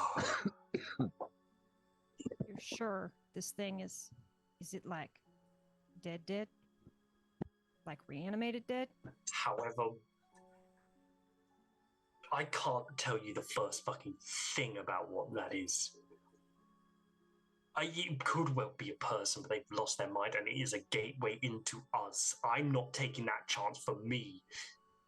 All right. Stay here. And Burton is going to, not even with the shotgun out, it's slung over their shoulder, walking slowly forward, both hands up, towards this figure. You step into the corridor, placing one foot in front of the other and slowly push towards it. On your right is just a clear wall. No ornamentation, decoration, just the inside of the ship. On your left are a series of cabins. Each of their doors have been opened. Each and every one of them hanging loosely. You can see through them, just even with a passing glance, the open portholes that lead to the external of the ship. You can see where the glass has been smashed out. You can see impact marks around portholes. One of the rooms, you can even see what appears to be a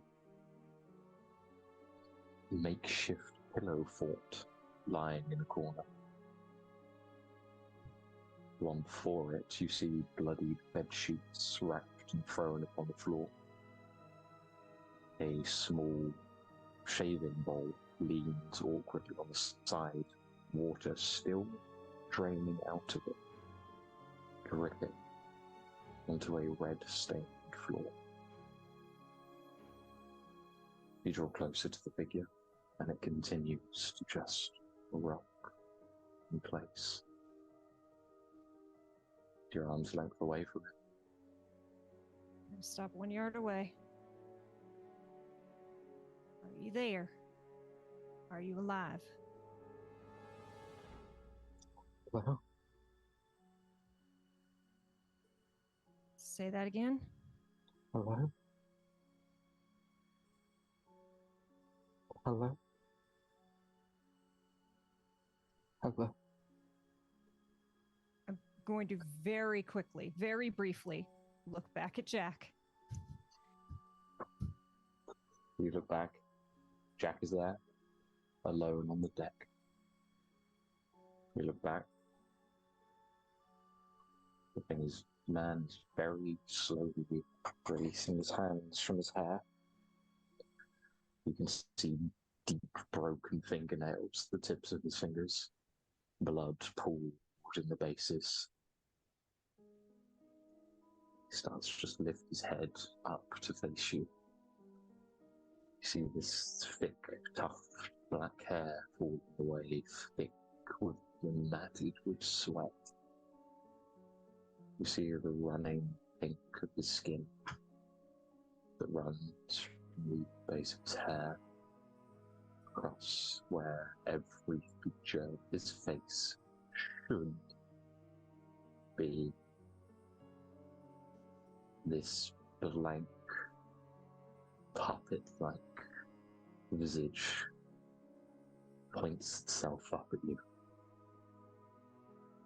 featureless.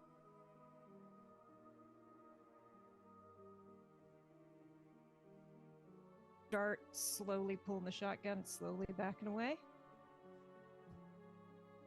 It just looks at you with an eyeless gaze before starting to stand, I'm gonna be backing up a little faster. just reaching a hand out, one other just running along where its face should be. You can see it running a finger across the side where an eyebrow should lie into the crevice of an eye socket, and just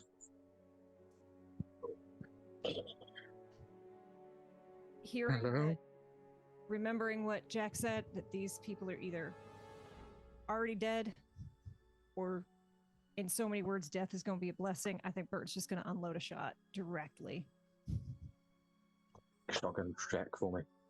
6. Told you, person. It'll do what the witch Rockman says. That's a 10 before my +6. That's fine. Flip another card for damage for me. Watch me draw another heckin' ace. 6. It's only minimal damage. The shot flies free. Immediately, you feel the shell eject from the round from your shotgun. It's clattering against the floor as the blast tears through the head of this thing. A thick layer of viscera paints the wall behind it. The spongy mass that lies beneath where its face should be quivers. You can see flecks of bone pointing out and poking through from the viscera. It just stands there,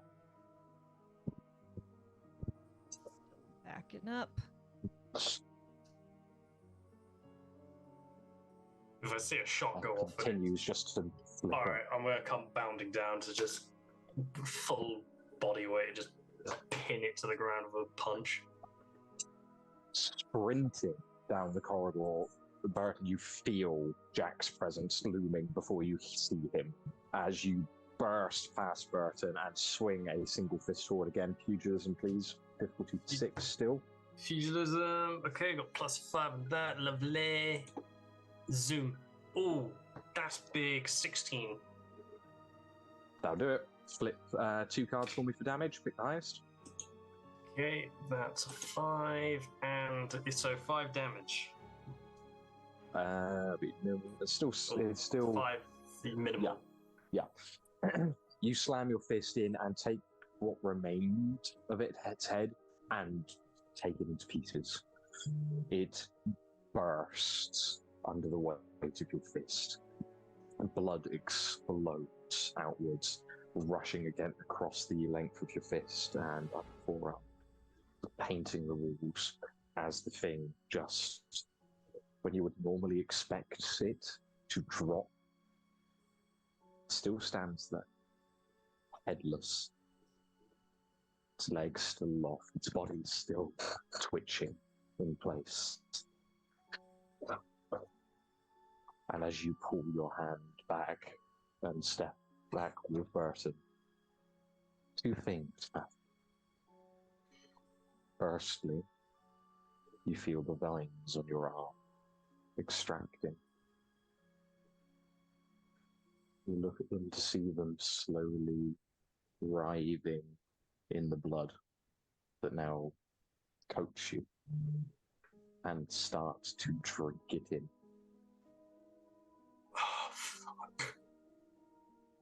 And the more you look at the blood, the more you see flecks of deep black in the crimson. And as you look at that, and Burton, you keep your eyes caught steady on this now headless, twitching map form. Hello? Jack, get out of here. You need to get away from me right now. Get everyone else on the other ship. I'll be right behind.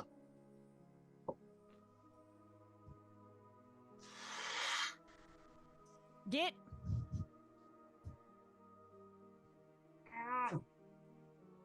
Fuck you. Won't like what happens if you stay. I'll pick it up and toss it. Do it. I'm just going to call that might.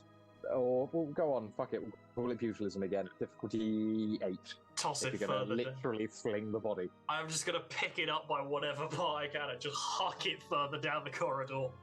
Difficulty 8. Go for it. Yeah, 9 total. You grab the thing, and are you hurling it back the way you came, or further into the Further away from us, just So back or deeper in? deeper in. Okay. The corridor literally just turns around on itself, running along the exterior edge of the opposite side, and then down a flight of stairs into the lower deck. You wrap your arms around the body and fling it. It offers no resistance.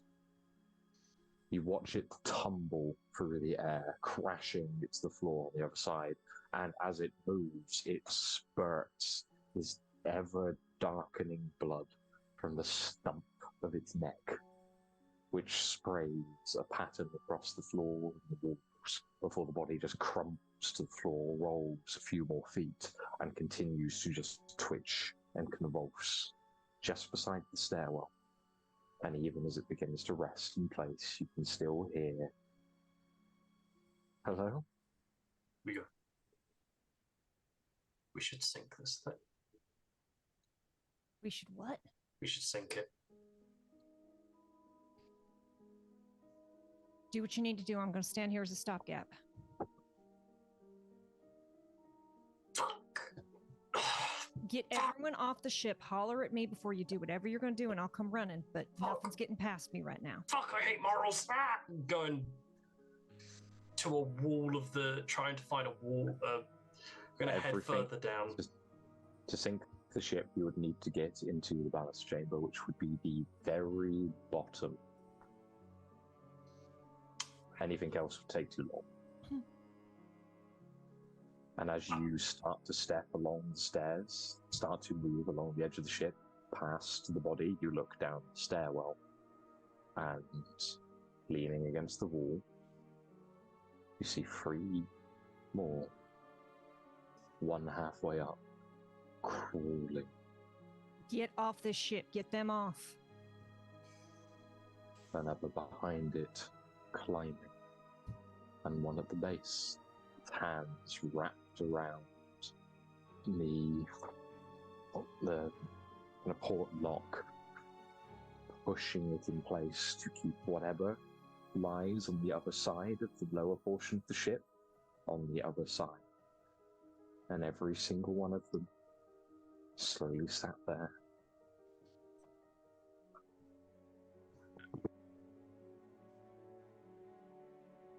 Run! It's too close! Help! Run! It's too close! Help! Alright, where's it going? Right. So what? Run! We gotta sink It's this too thing. close! Help! We gotta get the crew. Gotta get the rest of the crew off. We're the only ones. Who's doing that? Would I know the biscuit has weaponry, right? We could sink It the ship. has a small cannon.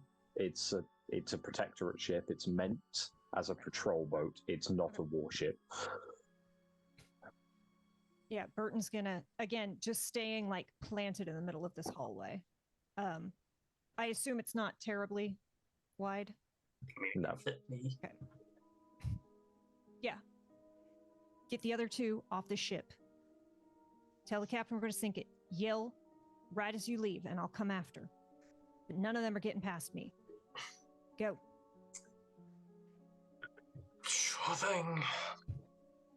I'll go. You step back. You still see them there. Each and every one of them as faceless as the first. Was there like a big desk or something? It's too close. Help! Is that like a block or a big box? Nothing. Fuck. I wanted to make some kind of makeshift barrier for you. Don't worry. I can handle Well- myself. This isn't funny, this whole have a plan and not tell someone thing, and now I'm going to stomp off away. You move past Burton, making your way rapidly up the corridor and onto the open deck. You look to where you expect to see the others, and there is no one. Just a thick, all-encompassing mist.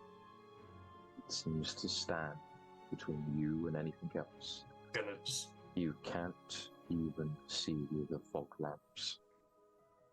Burton, fog's gotten thicker. I can't see across the deck. God darn it.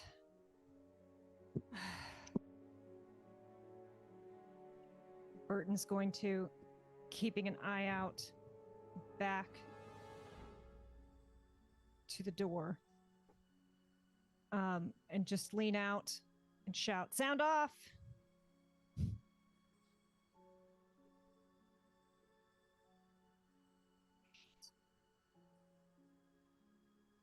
All right, I'd like to tell you to do a lap, but feel like we should not be splitting up. Help! It's too close. All right, slamming coming that back door in. shut. I'm coming back in. Now we're You're still in the corridor. We gotta sing this thing. all We right. don't even know if the rest of that boat's there. What do we...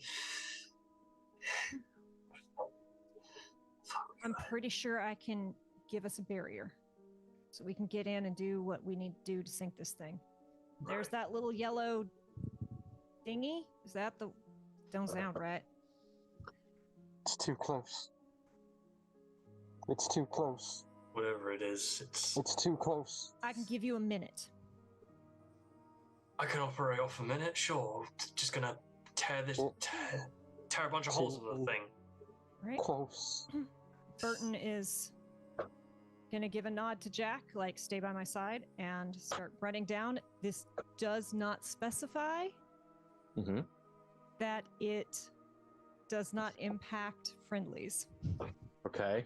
Which is gonna be interesting. Yay!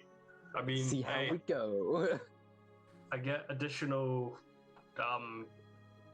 cover and well, how's your tenacity? Well, I get additional defense for every combatant that's near, for up to a max of 3. I get 3 extra defense for every person that's nearby, so that wants to hit me. So yeah, that goes up to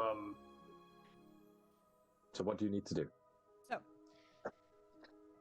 basically, I'm gonna go right up to these critters, get as close as I can before it feels like they're gonna start swiping at me. Urge Jack to stay back about 5 yards, give or take exactly. Okay. Yep. Tell you what, I'll make it 6. And purple energy starts to crackle in their eyes. And again, their voice starts to distort as they say, y'all best give us some space now. And they're going to cast Terrifying Aura. Okay. And I'm going to pull a card for it, and of course, no. So I'm going to use the 10 of Clubs. Well, I was going to say, whatever the difficulty of that spell is, half it. So it requires a Raven 12. Yeah. So Raven 6 in this scenario. So more than. I am also going to... Oh, what is it? Hold on.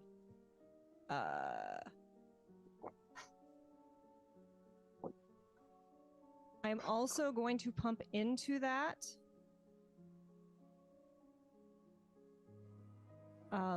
I don't know if it's actually going to matter at all, but I'm going to pump a blindness into that.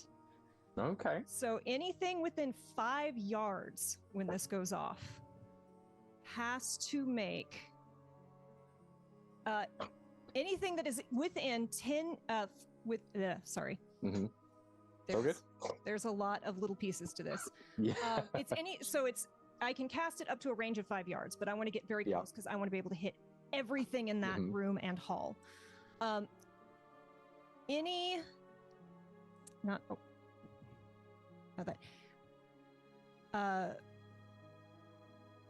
target gains a terrifying aura of supernatural dread for 1 minute. If a living creature ends a walk action within the target's engagement range, or is the target of this spell with an action, they must attempt a Tenacity 10 horror duel. Okay. Dare I ask what happens if and when they fail? It doesn't specify. It jumps right into Prestidigit. So I assume they... So horror generally means that they just don't get a turn? That was kind of what I was hoping. Yeah, that would make sense. Hope. So, you bring that energy forth, and it leaps free. However it would normally appear, as you move forwards, small arcs of violet light, not lightning, not power, just light, emanate out from you. And small pulses that just dance along the wall, leaving, wherever they touch, lines of pointed obsidian in their wake. You hear the wood of the stairs crack and break as they just perforate into existence. You see the steel of the walls do the same. And as you move towards the figures, they barely react. Got gods, I wanted this to work. They still hold there, still staring into nothing. The one closest to you, its arm, one locked onto the stair, its body as if a child rushing up the stairs to avoid their father as bedtime. One hand outstretched out, this loose, sandy brown hair across its featureless face, just stares past. Help! Help! Help! The light, a small glimmer of the light rushing from you, passes across it, and you watch as skin just evaporates, and you hear it crack as small portions of black stone tear and blossom free. Where was the face? You now see stone piercing through skin, small drops of blood dripping freely from it. And the thing just... Help! Help! Help! Burton's eyes still purple, look back at Jack like, what the hell? Oh boy, we zooming.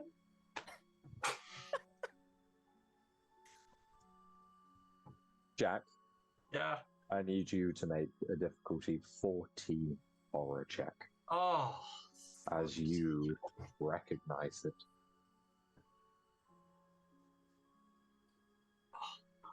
Oh no.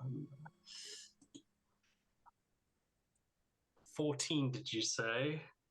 14 says I. Going off willpower. Yep. Well, I failed anyway, so let's just cheat that with this ace and get it out of my hand. You stand at the top of the stairs watching these lights just flicker off of Burton, replacing anything they touch with obsidian. You see the figures blossom into life, like violent flower petals bursting free from seed pods. You watch as their forms crack and twist, their voices already repetitive, distorting as the letters and words dripping from their featureless mouths break and twist. It's so close. And just through, somewhere in the back of your mind, all you can hear is a distant memory.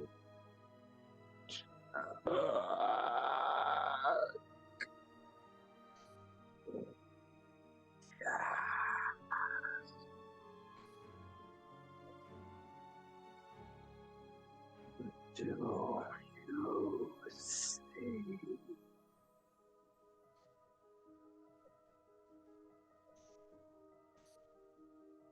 Burton, you become aware that Jack is stood at the top of those stairs, just staring. The flowers on his features just pulsating rapidly.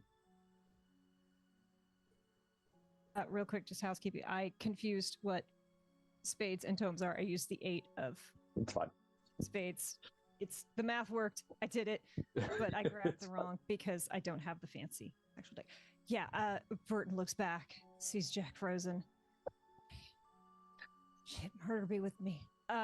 They're just gonna start firing and trying to push their way forward into this to get the job done. Each shell sends a torrent of black flecked blood across the walls, separates limbs from torsos, heads from necks, bodies and flesh smash apart under the impact, and within 4 shells, each of the corpses, their eyes twitching in different poses across the hallway, still trying to speak. Burton is just Run! hate using this part of their magic. It just feels horrible. But they have any of them tried to attack us, or have they just stood in the way? With a little bit of distance between them, none of them seem to be doing anything. The one that's closest to you, the one that was crawling, one of its hands, now separate from its body, you can still see where the shotgun blast has torn its arm free. You can see the slowly pumping last remnants of blood leaking out. Its fingers are still just stretching out up towards your face. Not with violent intent. Kindly nope.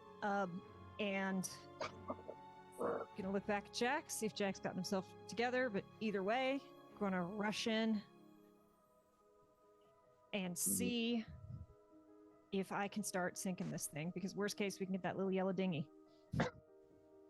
You rush down, and the only thing stopping you from getting any deeper is, as I say, that port turn. Clearly the word for it's lost in my head right now. The one hand still clings to it. The fingers are twitching on it, even separated from the body. Jack, your mind is your own again, as Burton turns the handle and the door swings open and starts to swing clear, revealing a stairwell, or more precisely, a small room beyond, which is a kitchen. And to the right-hand side of it, another door that leads downstairs.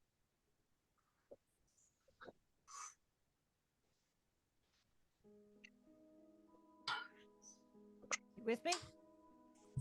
Yeah. Yeah. We're gonna have a chat after this, but not right now. Let's move.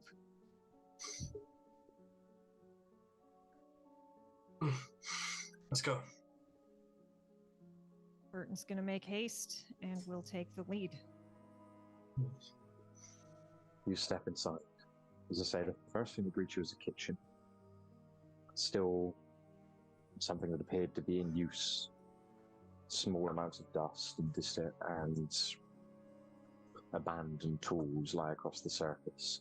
You can see a large bloodied knife impacted into a cutting board, which is still stained red with years of butchery.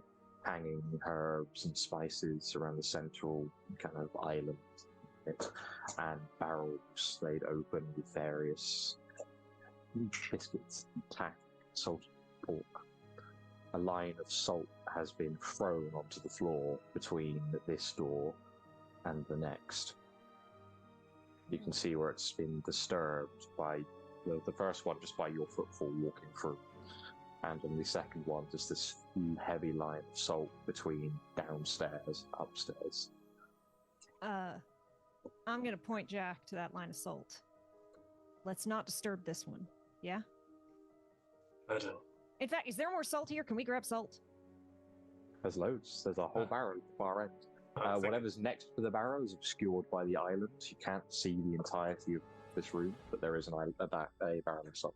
I don't think the salt's still very good. Someone thinks this works, and I don't quite know what's going on here, but I know I sure sugar don't like it. So, can I just find like a cup or a measuring something and just rush Easily over and done. scoop up some salt just in case?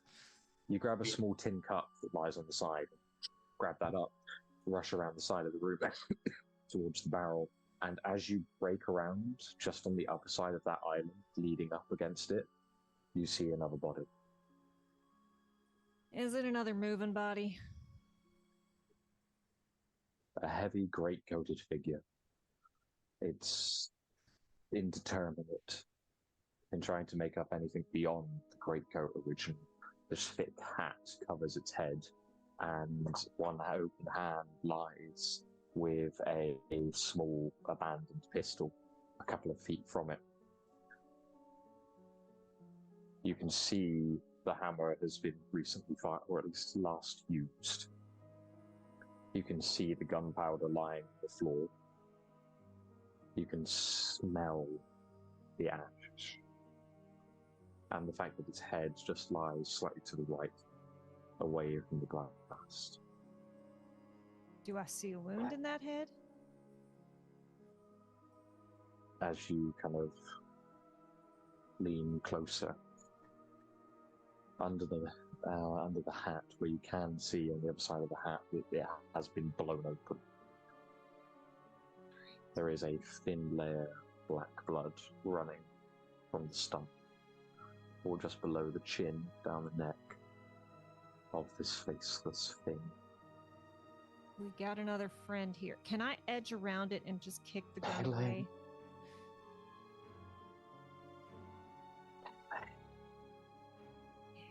Real sorry,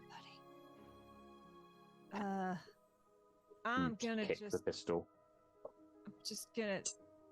He can have the salt. It was the thought. Circle back to Jack. Someone was here. Fired a gun. I don't know if it was one of them before they went. It's recent. Let's keep moving. The body begins to move. Come after us. Oh. Square up, son. Just No.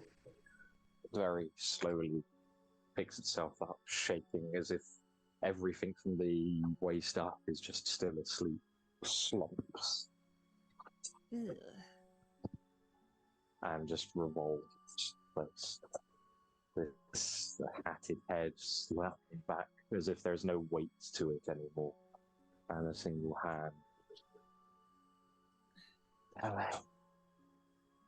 LA. Gonna look at Jack. LA. Motion. Like, would you like this one?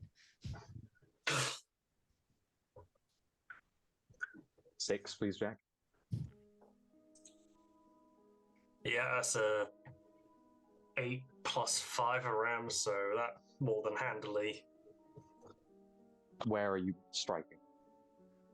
I want to try and. I think if I just go for a gut shot and just.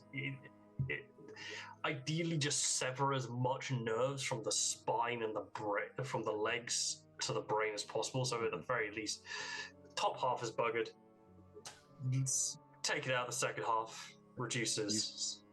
You slam your fist into its gut and feel immediately the blunt force of the stone perforate the soft tissue and rip through the intestines. You can feel his internals breaking apart and just making way for you.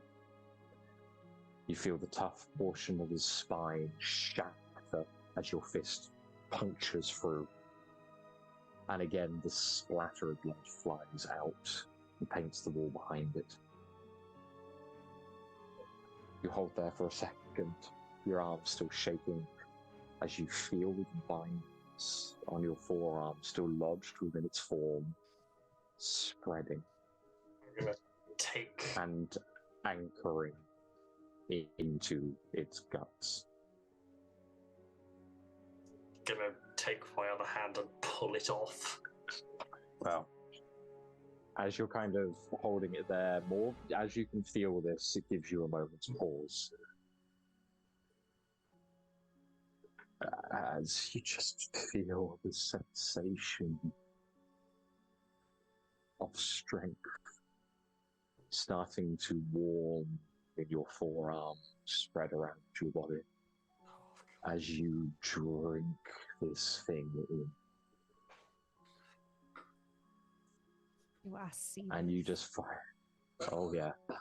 You watch as the flowers begin to bloom on the back of his neck and reach up and out, growing to a vibrancy you have yet to see. Oh my fucking god. And even as he stands there, just holding, you watch this thing's hands just slowly reach up.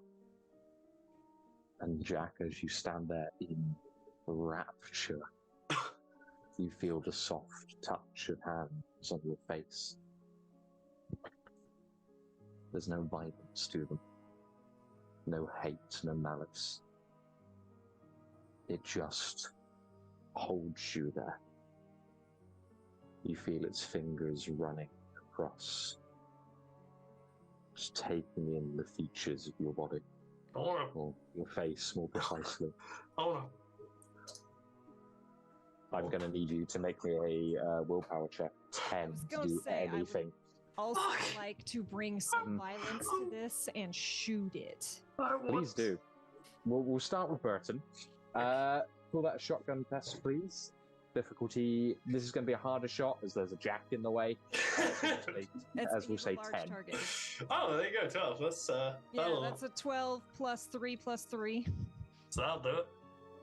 You send a shot as Jack, from your perspective, you can feel this strength, this bliss. Oh, God. And as its fingers just run along your eye sockets, you can feel the soft caress of this thing. Its featureless gaze locks with yours, and as you just hear, hello, a single fills the room, and you just watch its head explode. I also feel like Burton would have walked up, put the shotgun directly to the head. It explodes outwards. The shotgun does its job beautifully and sends a cavalcade of bone and sinew past you. And it you just impacts into the walls. You just see Burton looking at you.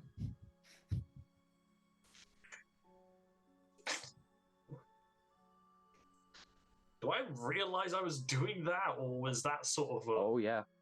Oh, fuck. Maybe bringing you wasn't the best idea, but you still know more about what's going on. Maybe this is going to be rude. I'm real sorry. I'm going to grab just a little salt and sprinkle it on Jack, just to see if the flowers react. Nothing happens. Okay. Scorched earth. Salty earth. There were some fairy stories, like superstition. If it's not impacting your thought, we should go. If it was as simple as salt, I would gonna kick myself. But I don't think it was. The body continues to shake. Yeah, even with a hole through it and where its head should be. Don't go hugging no more of those things. Come on. You're heading downstairs. Your minds to yourself. Yeah. Gotta take this thing down. I mean, none of these. You move out of the room, pass over the salt barrier, and immediately start making your way downstairs. The corridor leads into a small stairwell that wraps around itself. At the end of it, there's a very small bulkhead door that lies open.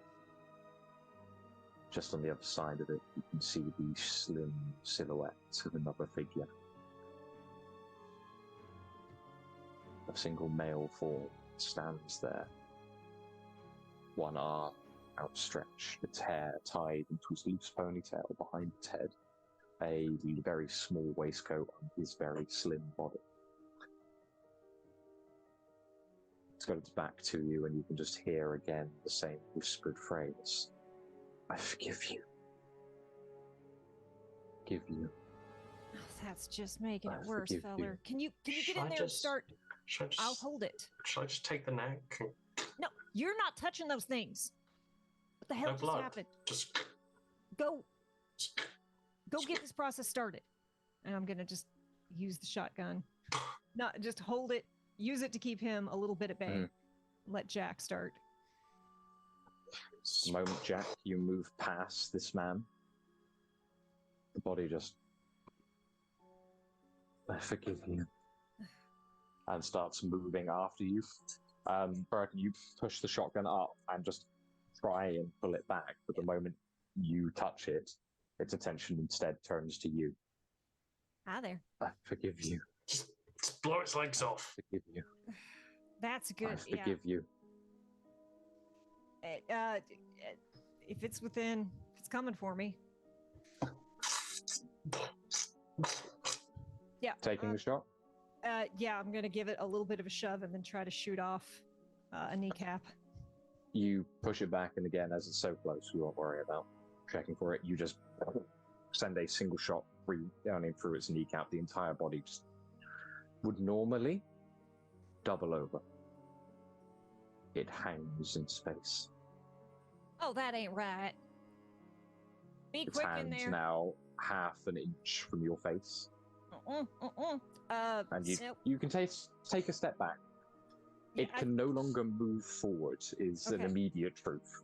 Okay, yeah, I think Burton stumbles back. You see that purple magic start to crackle in their eyes as they're about to do a thing, and then when they realize it's not following them, they're like, all right. Oh, dude. Any more in there? Let's have a checking. What lies beyond you, before you, Jack, is a cargo bay, full of various boxes and barrels that run out into 3 distinct aisles, giving you 1, 2, 3, 4 lines of passage. The ballast deck would be another stairwell down, but you assume at the far end of the ship, all that lies between you now are these small corridors of boxes and nothing. Pick a corridor. 1, 2, 3, or 4. Right. I thought that was a countdown, and I'm like, Oh yeah, I was no. like, what are we counting down to? Shit! Oh fuck! Oh. Fuck! Okay. I guess I'll just the third. You just pick one and start walking. Walking or running? There's no reason to run at the moment. It's just I'm gonna. glad you feel that. You start you. walking. I'm glad too. Creeping.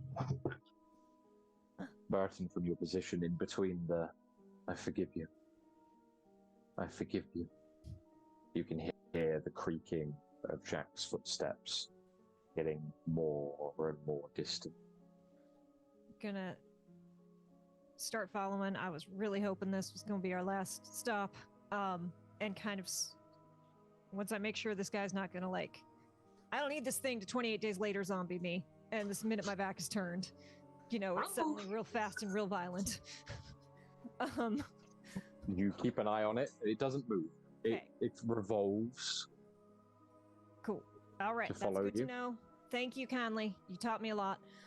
Hurry in, do a quick sweep to see if there's anything else creepy crawly. And if I don't see anything, do a light rush to catch up with Jack. You have a quick look around.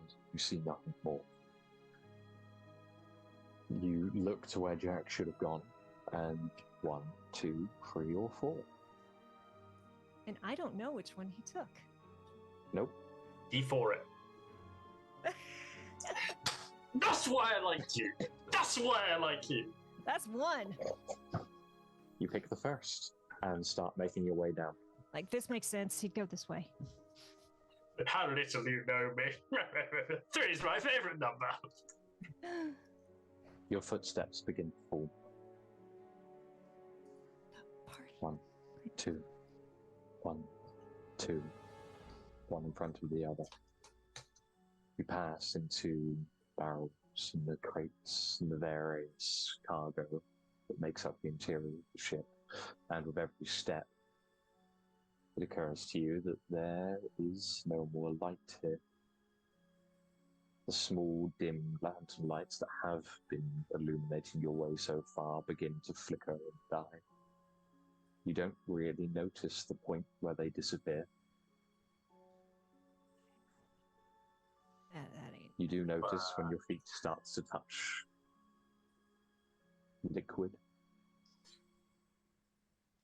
The soft wood, impact of wood and floorboards give way to the soft splash of your footfall into what you hope to be water. There's no real light to tell you what you're standing in. Backing away. Mm-mm. You twist, and there is nothing but darkness behind you. The same lack of light that waits in front of you.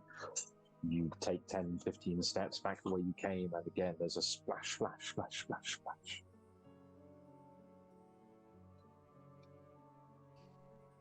I think at this point, Bert stops, casts their eyes into the distance. It's like, oh, come on, help me out here.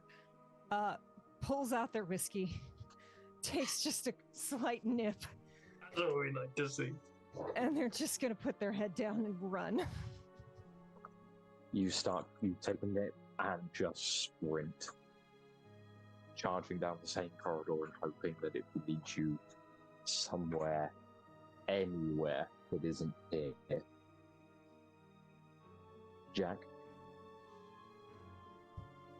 your footsteps continue in the same way. You still feel the wooden floorboards beneath you. You feel the darkness starting to creep closer and closer as the lamp lights are shut away from you. And with every few steps, you swear you hear something. A whistling. Distant at first, and then closer. It sounds happy. Joyful, even.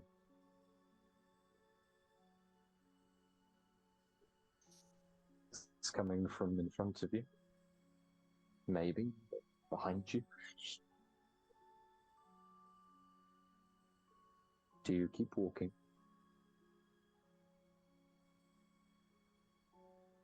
I'm gonna put one hand on the boxes. Or whatever. So yeah, no, to pick the third corridor, so boxes either side. On both sides, yeah. Yeah, I'm gonna at least one, no, two, and just keep walking with the so I can feel my way along, because I'm not gonna be able to see much going forwards. Just gonna feel our way through it, and if there's any shift in, if wooden boxes and barrels stop being wooden boxes and barrels, we're stopping. You keep moving, your fingers just running along both. You feel the certainty of wood and metal and other bits, cloth running along the fingertips. You can see as you glance out, flowers again leaning on their arms, flickering forwards, inclined slightly downwards, but ahead of you all the same. With every step, the whistling grows closer, closer, and closer. And eventually you come to be able to see the end of the corridor, the end of the barrels that just sat there, stuck open. There's a hatch that leads down. You can see a small rod has been placed between the hatch and the blade base, keeping it open. And there is nothing but the dark beyond that. And you can just hear the whistle.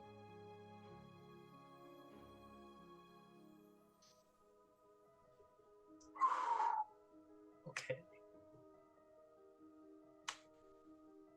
Did I go in a mostly just straight line through all of that and end up here?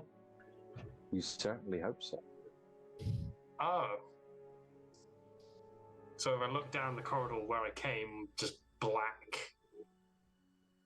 There is no lantern light there anymore. What lantern light is here? Things are getting fucky-wucky. Oh, yeah. Only one sat on the other side of the hatch. In such an angle that it only shows you the hatch is there, not what might be inside. Pinch. Pick it up. Shine it down into the hatch. There's a small stairwell that leads down into a darkened room. The angle of the light doesn't fully reveal what's in there. You'd have to go inside to see. Gonna shine it down the corridor where I came. Just an empty corridor. One large empty hallway devoid of all cargo.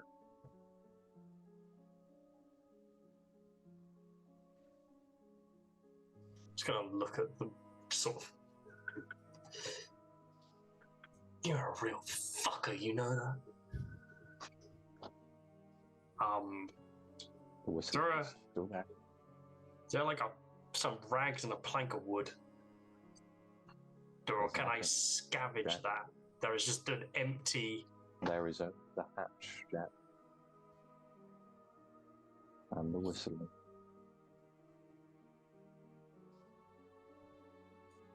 It's just you now. I am going to take that pole, which flip the hatch open, take the pole, tear off some of the trousers I was using. When I say pole, to you, I basically mean a pencil. Okay. It was just enough to keep the hatch open. Oh, so not like a meter, like half a meter or something. In your hands, it may as well be about that big. Oh. Oh, I thought we were talking about like a full hatch is like open, but it is like open. Mm-hmm. Okay. Open hatch fully. Just you and me, isn't it?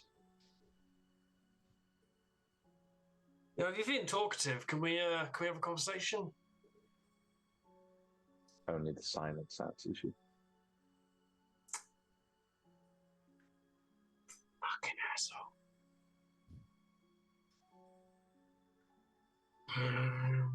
Alright, let's go. And we will descend into the darkness because I can't do anything. You lift the hatch and hold the lantern to your head as you start. Because I can't do. Because none of my stuff can be pre-active, it has to be reactive. As you step, Burton sprints. The water has been growing deeper. Every few dozen steps, it moves from your soles, running across your toes, up the heel of your boots, and deeper and deeper until it covers even your shin. Your sprinting becomes wading.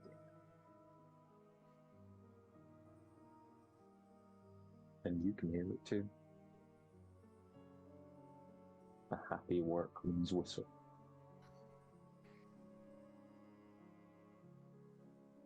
Florance, where are you? Why can't you be? Burton is going to stop once the water starts to get a ridiculous level because there's no point in running further into water.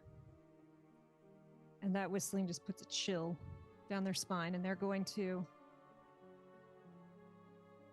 tucked into, I don't know how I carry this equipment, but apparently I do. I'm equipped with a pan. So that they Why can not? cook while they're out all day. Like, that's part of my character sheet, and one of the things I bought upon building. And God, knife pan. Do not want to be alone in this. Without your trusty pan. Grabs the pan, takes the shotgun. Nothing has actually attacked us yet, just been creepy. So, and nothing has come charging as we've had shotgun sounds. So they're just gonna bang the pan and the shotgun together. So there's this loud ringing sound to see if Jack reacts. You crash the pan and shotgun together once, twice, thrice, and the sound rings out. With every impact in between, the whistling grows closer and closer and closer. My bad. On the third, you crash and the whistling stops. Yeah, you fucked up. Okay, that's either really good or really bad, and I feel like my luck today is not really good. And as you stand there, you feel as much as see a light start to appear on your back from behind you. Spin around. You twist in place, shotgun in one hand, I assume pointed in roughly the right direction. Yeah. You twist up, finger already on the trigger as you see Jack stood there, just holding a lantern in place, stood on the stairwell looking down. As How you the stand. hell are you whistling? What? How'd you go there before me? What do you got to be cheery whistling about? I ain't whistling. The whistling is behind you, Bert. Oh, martyr be kind. I don't... What's down there? What'd you find? Is that the way? That's the cargo up there. How'd you get down here before? Am I still in water? Yep. How'd you get here before me?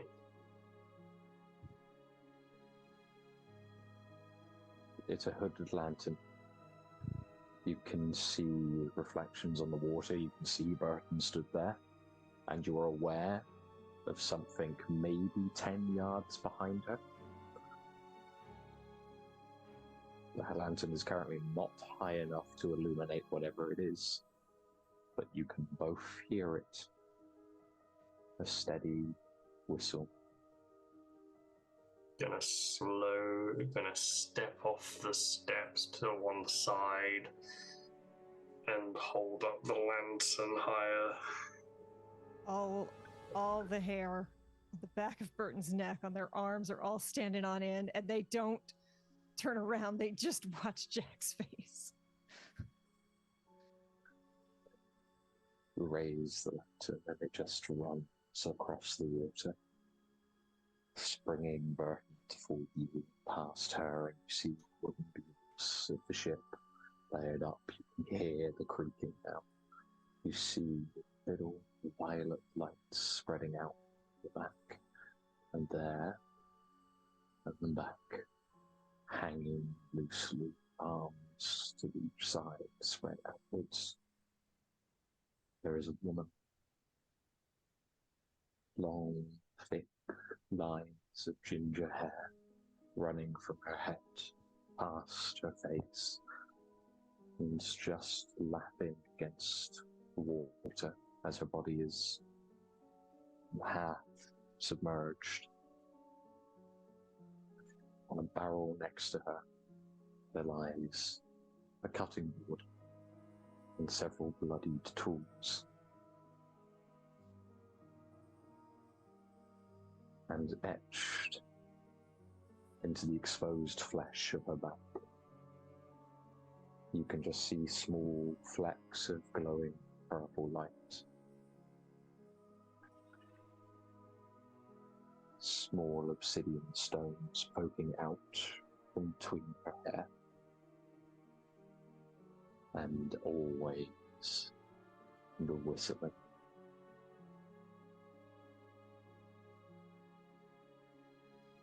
Do I need to turn around and start shooting? You should probably turn around, but not shoot it quite yet. Although it's not a pleasant sight. Burton's gonna kind of nod, collect himself just a bit, and turn. What are they doing here? Body just hangs there. The whistling still radiating from her. I'm gonna go slightly closer, at least up to Burton. Can I look at the flowers growing on Jack? They are shaking. They are going wild. You can see some of them dying and converting on his form. You literally watch dead petals float from him onto the water before new ones sprout up. We gotta sink this thing. We gotta get the hell out of here. Just want to see what that writing's about. Aren't you the one who told me? It is unlike the others. This body isn't moving. There are no words, just the whistle.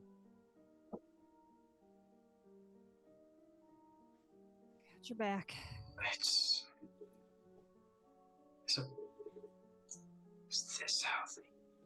Is there some... Does it seem like a demon? Okay. It's a woman.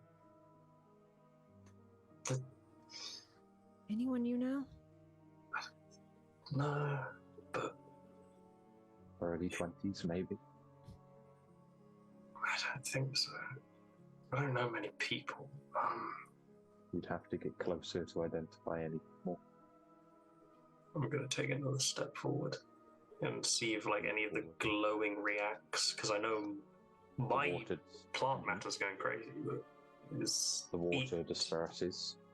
The body doesn't move. It continues to glow and crackle. The water just pushes away from you. And then, as much as it pushes out, there is a moment, and Burton, you again feel that break in pressure, and a pulsation of water moves out from the body. And you see the ripples of the water just spread towards you, breaking against your knees. Burton is going to shoot out a hand and grab hold of Jack's arm and try to, I mean, obviously not try to pull back because that is a futile effort, but like, you know, indicate. Don't get attention, This is a siren song for you. Feel free to investigate yourself. I'll wait back here, but I wish Sybil was still here. This is his domain. Or he took it up. Still glowing. Still whistling. So, they did some real occulty shit over here, and every How other... close are you, Jack? One step closer than Burton. You just hold the lantern a bit closer. You can smell you're throwing the shadow of the form against the wall. So, this thing, everything up there, I'm saying to Burton, matches what I have told you about. To the shattered glass, which is what we first resorted to then the faceless things and the obsidian shards in them. That's all feels stupid saying it, but textbook, whatever it is. Right. But I feel like somebody said somewhere that there was markings, but that's me. That might be me drawing things where there wasn't, but they've obviously... Whoever did that bullshit has brought it here with intentionally. Something touches your leg, Burton. Burton kind of steels themselves. So... There's a pause before they look down. I want to know if we can glean anything of how to keep it away. Floating on the water, as Jack stands maybe a foot away from it, you see a single face, as if peeled free from its fastenings, just floating on the water. That ain't right. That ain't right. So I know I crit failed necromancy check earlier. Has enough, pardon my French, shit happened that I can reattempt You can try again. Like, I don't want to cheat. Let's definitely try again time. Still, it's going to be 12 now. And that is with charm, you said? Correct. What So should you say? that would give me 11. So I'm going to burn this 10. I got an 8 of masks, so I'm going to pop the 10. So that will give me a 13. You play. What exactly information are you looking for here? Just so I can clarify before I talk. Right. Burton is trying to ascertain, like, Jack just said this is someone who did this intentionally. So trying to understand, like, the nature or the ritual, like what, not like less how it is being done, because clearly we've got some ideas. But what would the ritual indicate about what they're trying to accomplish? And if there's any way to trace this back to any... There is a school of channeling called Goetia. Sorry, say that again. There's a school of necromancy, of channeling called Goetia. Goetia. Its entire purpose is to try and bring things through. You have only heard of it. It's a failed school. It's an imaginary using of academics that doesn't bear fruit. The Wardens are particularly aware of it because it is so painfully widespread amongst unfortunate circles. One of the very few realms where Wardens and Inquisitors align views on eradication. You have heard stories that there are some places that have brought through monsters, warped what people may be into something else. And this bears all the hallmarks of it. And as Jack takes another step forwards, you can see the carvings on her back now, Jack. You can see the lines, the intricacies. You can see where the stone originates and where it is birthed from. Oh, hiding just behind that mass of hair, as her body hangs limply there. Just one more step, and you can revolve around her and see. Is there any kind of book, scroll, writing that isn't attached to a person? Nothing. Almost as if whoever did this did it all from memory. Burton is again going to try to gesture to Jack to stop moving. If you could look at it, maybe then, maybe possibly you could glean something more, if only you could look at it.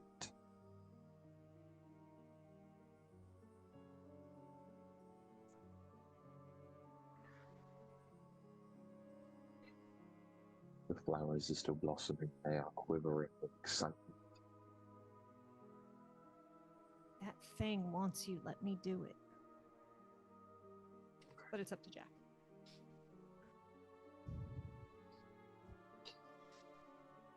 You know, so I don't like the idea of stepping much closer personally. If you want to investigate, I will let you, and then we bring it down. You might even want to take a couple steps back, friend. And, yeah, Burton will. I'll hand Burton the lantern as I step back. Mm-hmm. If I'm able to, because flowers might go meh. They're still excited. You step back and Burton the lantern.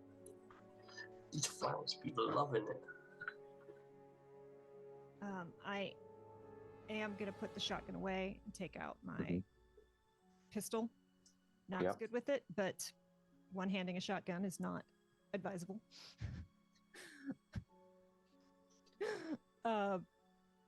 And yeah, keeping as much distance as I can, gonna edge around. And again, taking in, I'm gonna fill in Jack. Once we're out of the situation, is what I saw, but I'm looking now for what ties Jack to this. Like, might not be anything there that I can glean, but trying to look at this person and knowing I won't like what I see. You very cautiously start to step around Holly. Due to the size and spacing of the room, the only way you can get behind her is to quite literally duck under one of her arms. Call me a drink, Jack. I am actually at that point going to put the pistol away to have a free hand. I'm gonna do it.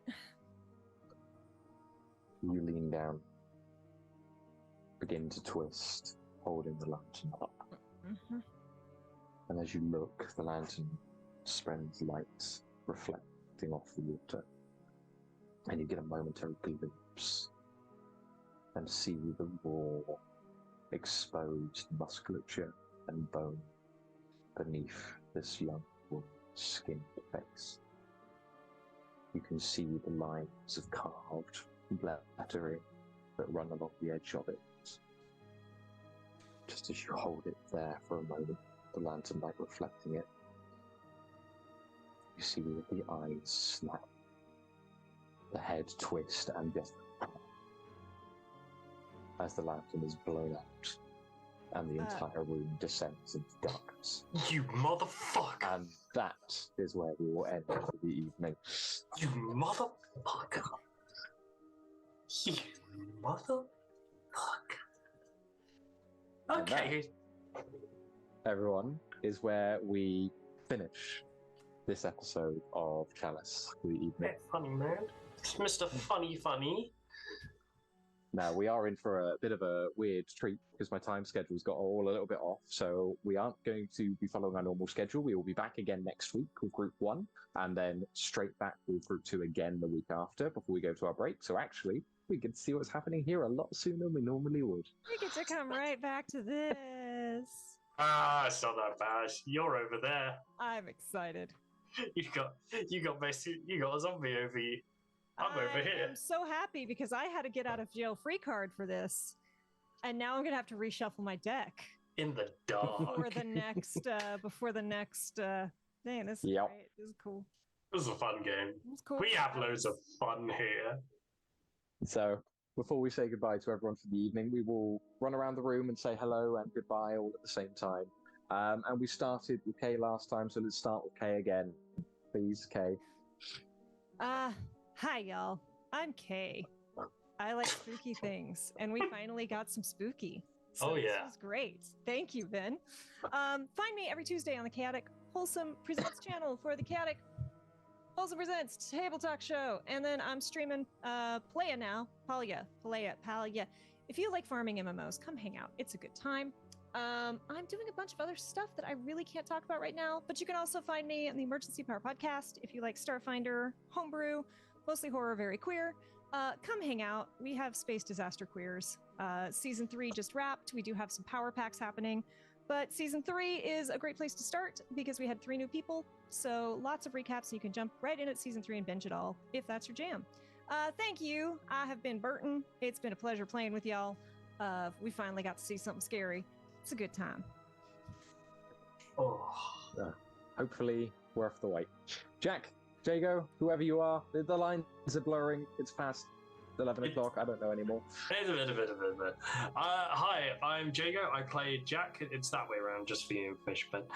Shit. One day you'll get it right. I'm not nearly as impressive as Kay here. I don't do internet things. I just keep together this ramshackle of a life I have going. But hey, I'm here. I'm loving it. It's a lot of fun because I get to watch people make faces like that. And, you know, TTRPGs, what fun! Yeah. There. It's gonna be fine. Florence is gonna swoop in and save the day. It's Oh, fine. yeah, and it's We like left a- someone in reserve. like with iron wings, with lasers shooting. Oh, She's and drunk. I mean, How that'll bad could it go? be breathing severe shift in fire. tones. Breathing fire. Reveal Sharks with laser beams. in space. I can only answer with the appropriate. How about no? Heaven, no. You crazy Dutch bastard. As per usual, I'm me. I'm Ben. Hi. I'm here. When I'm not here, I work at Modifius Entertainment. I am a writer and games person. I make project managers things. And then I come here to do horrible things to people because, you know, we've all got to have a hobby.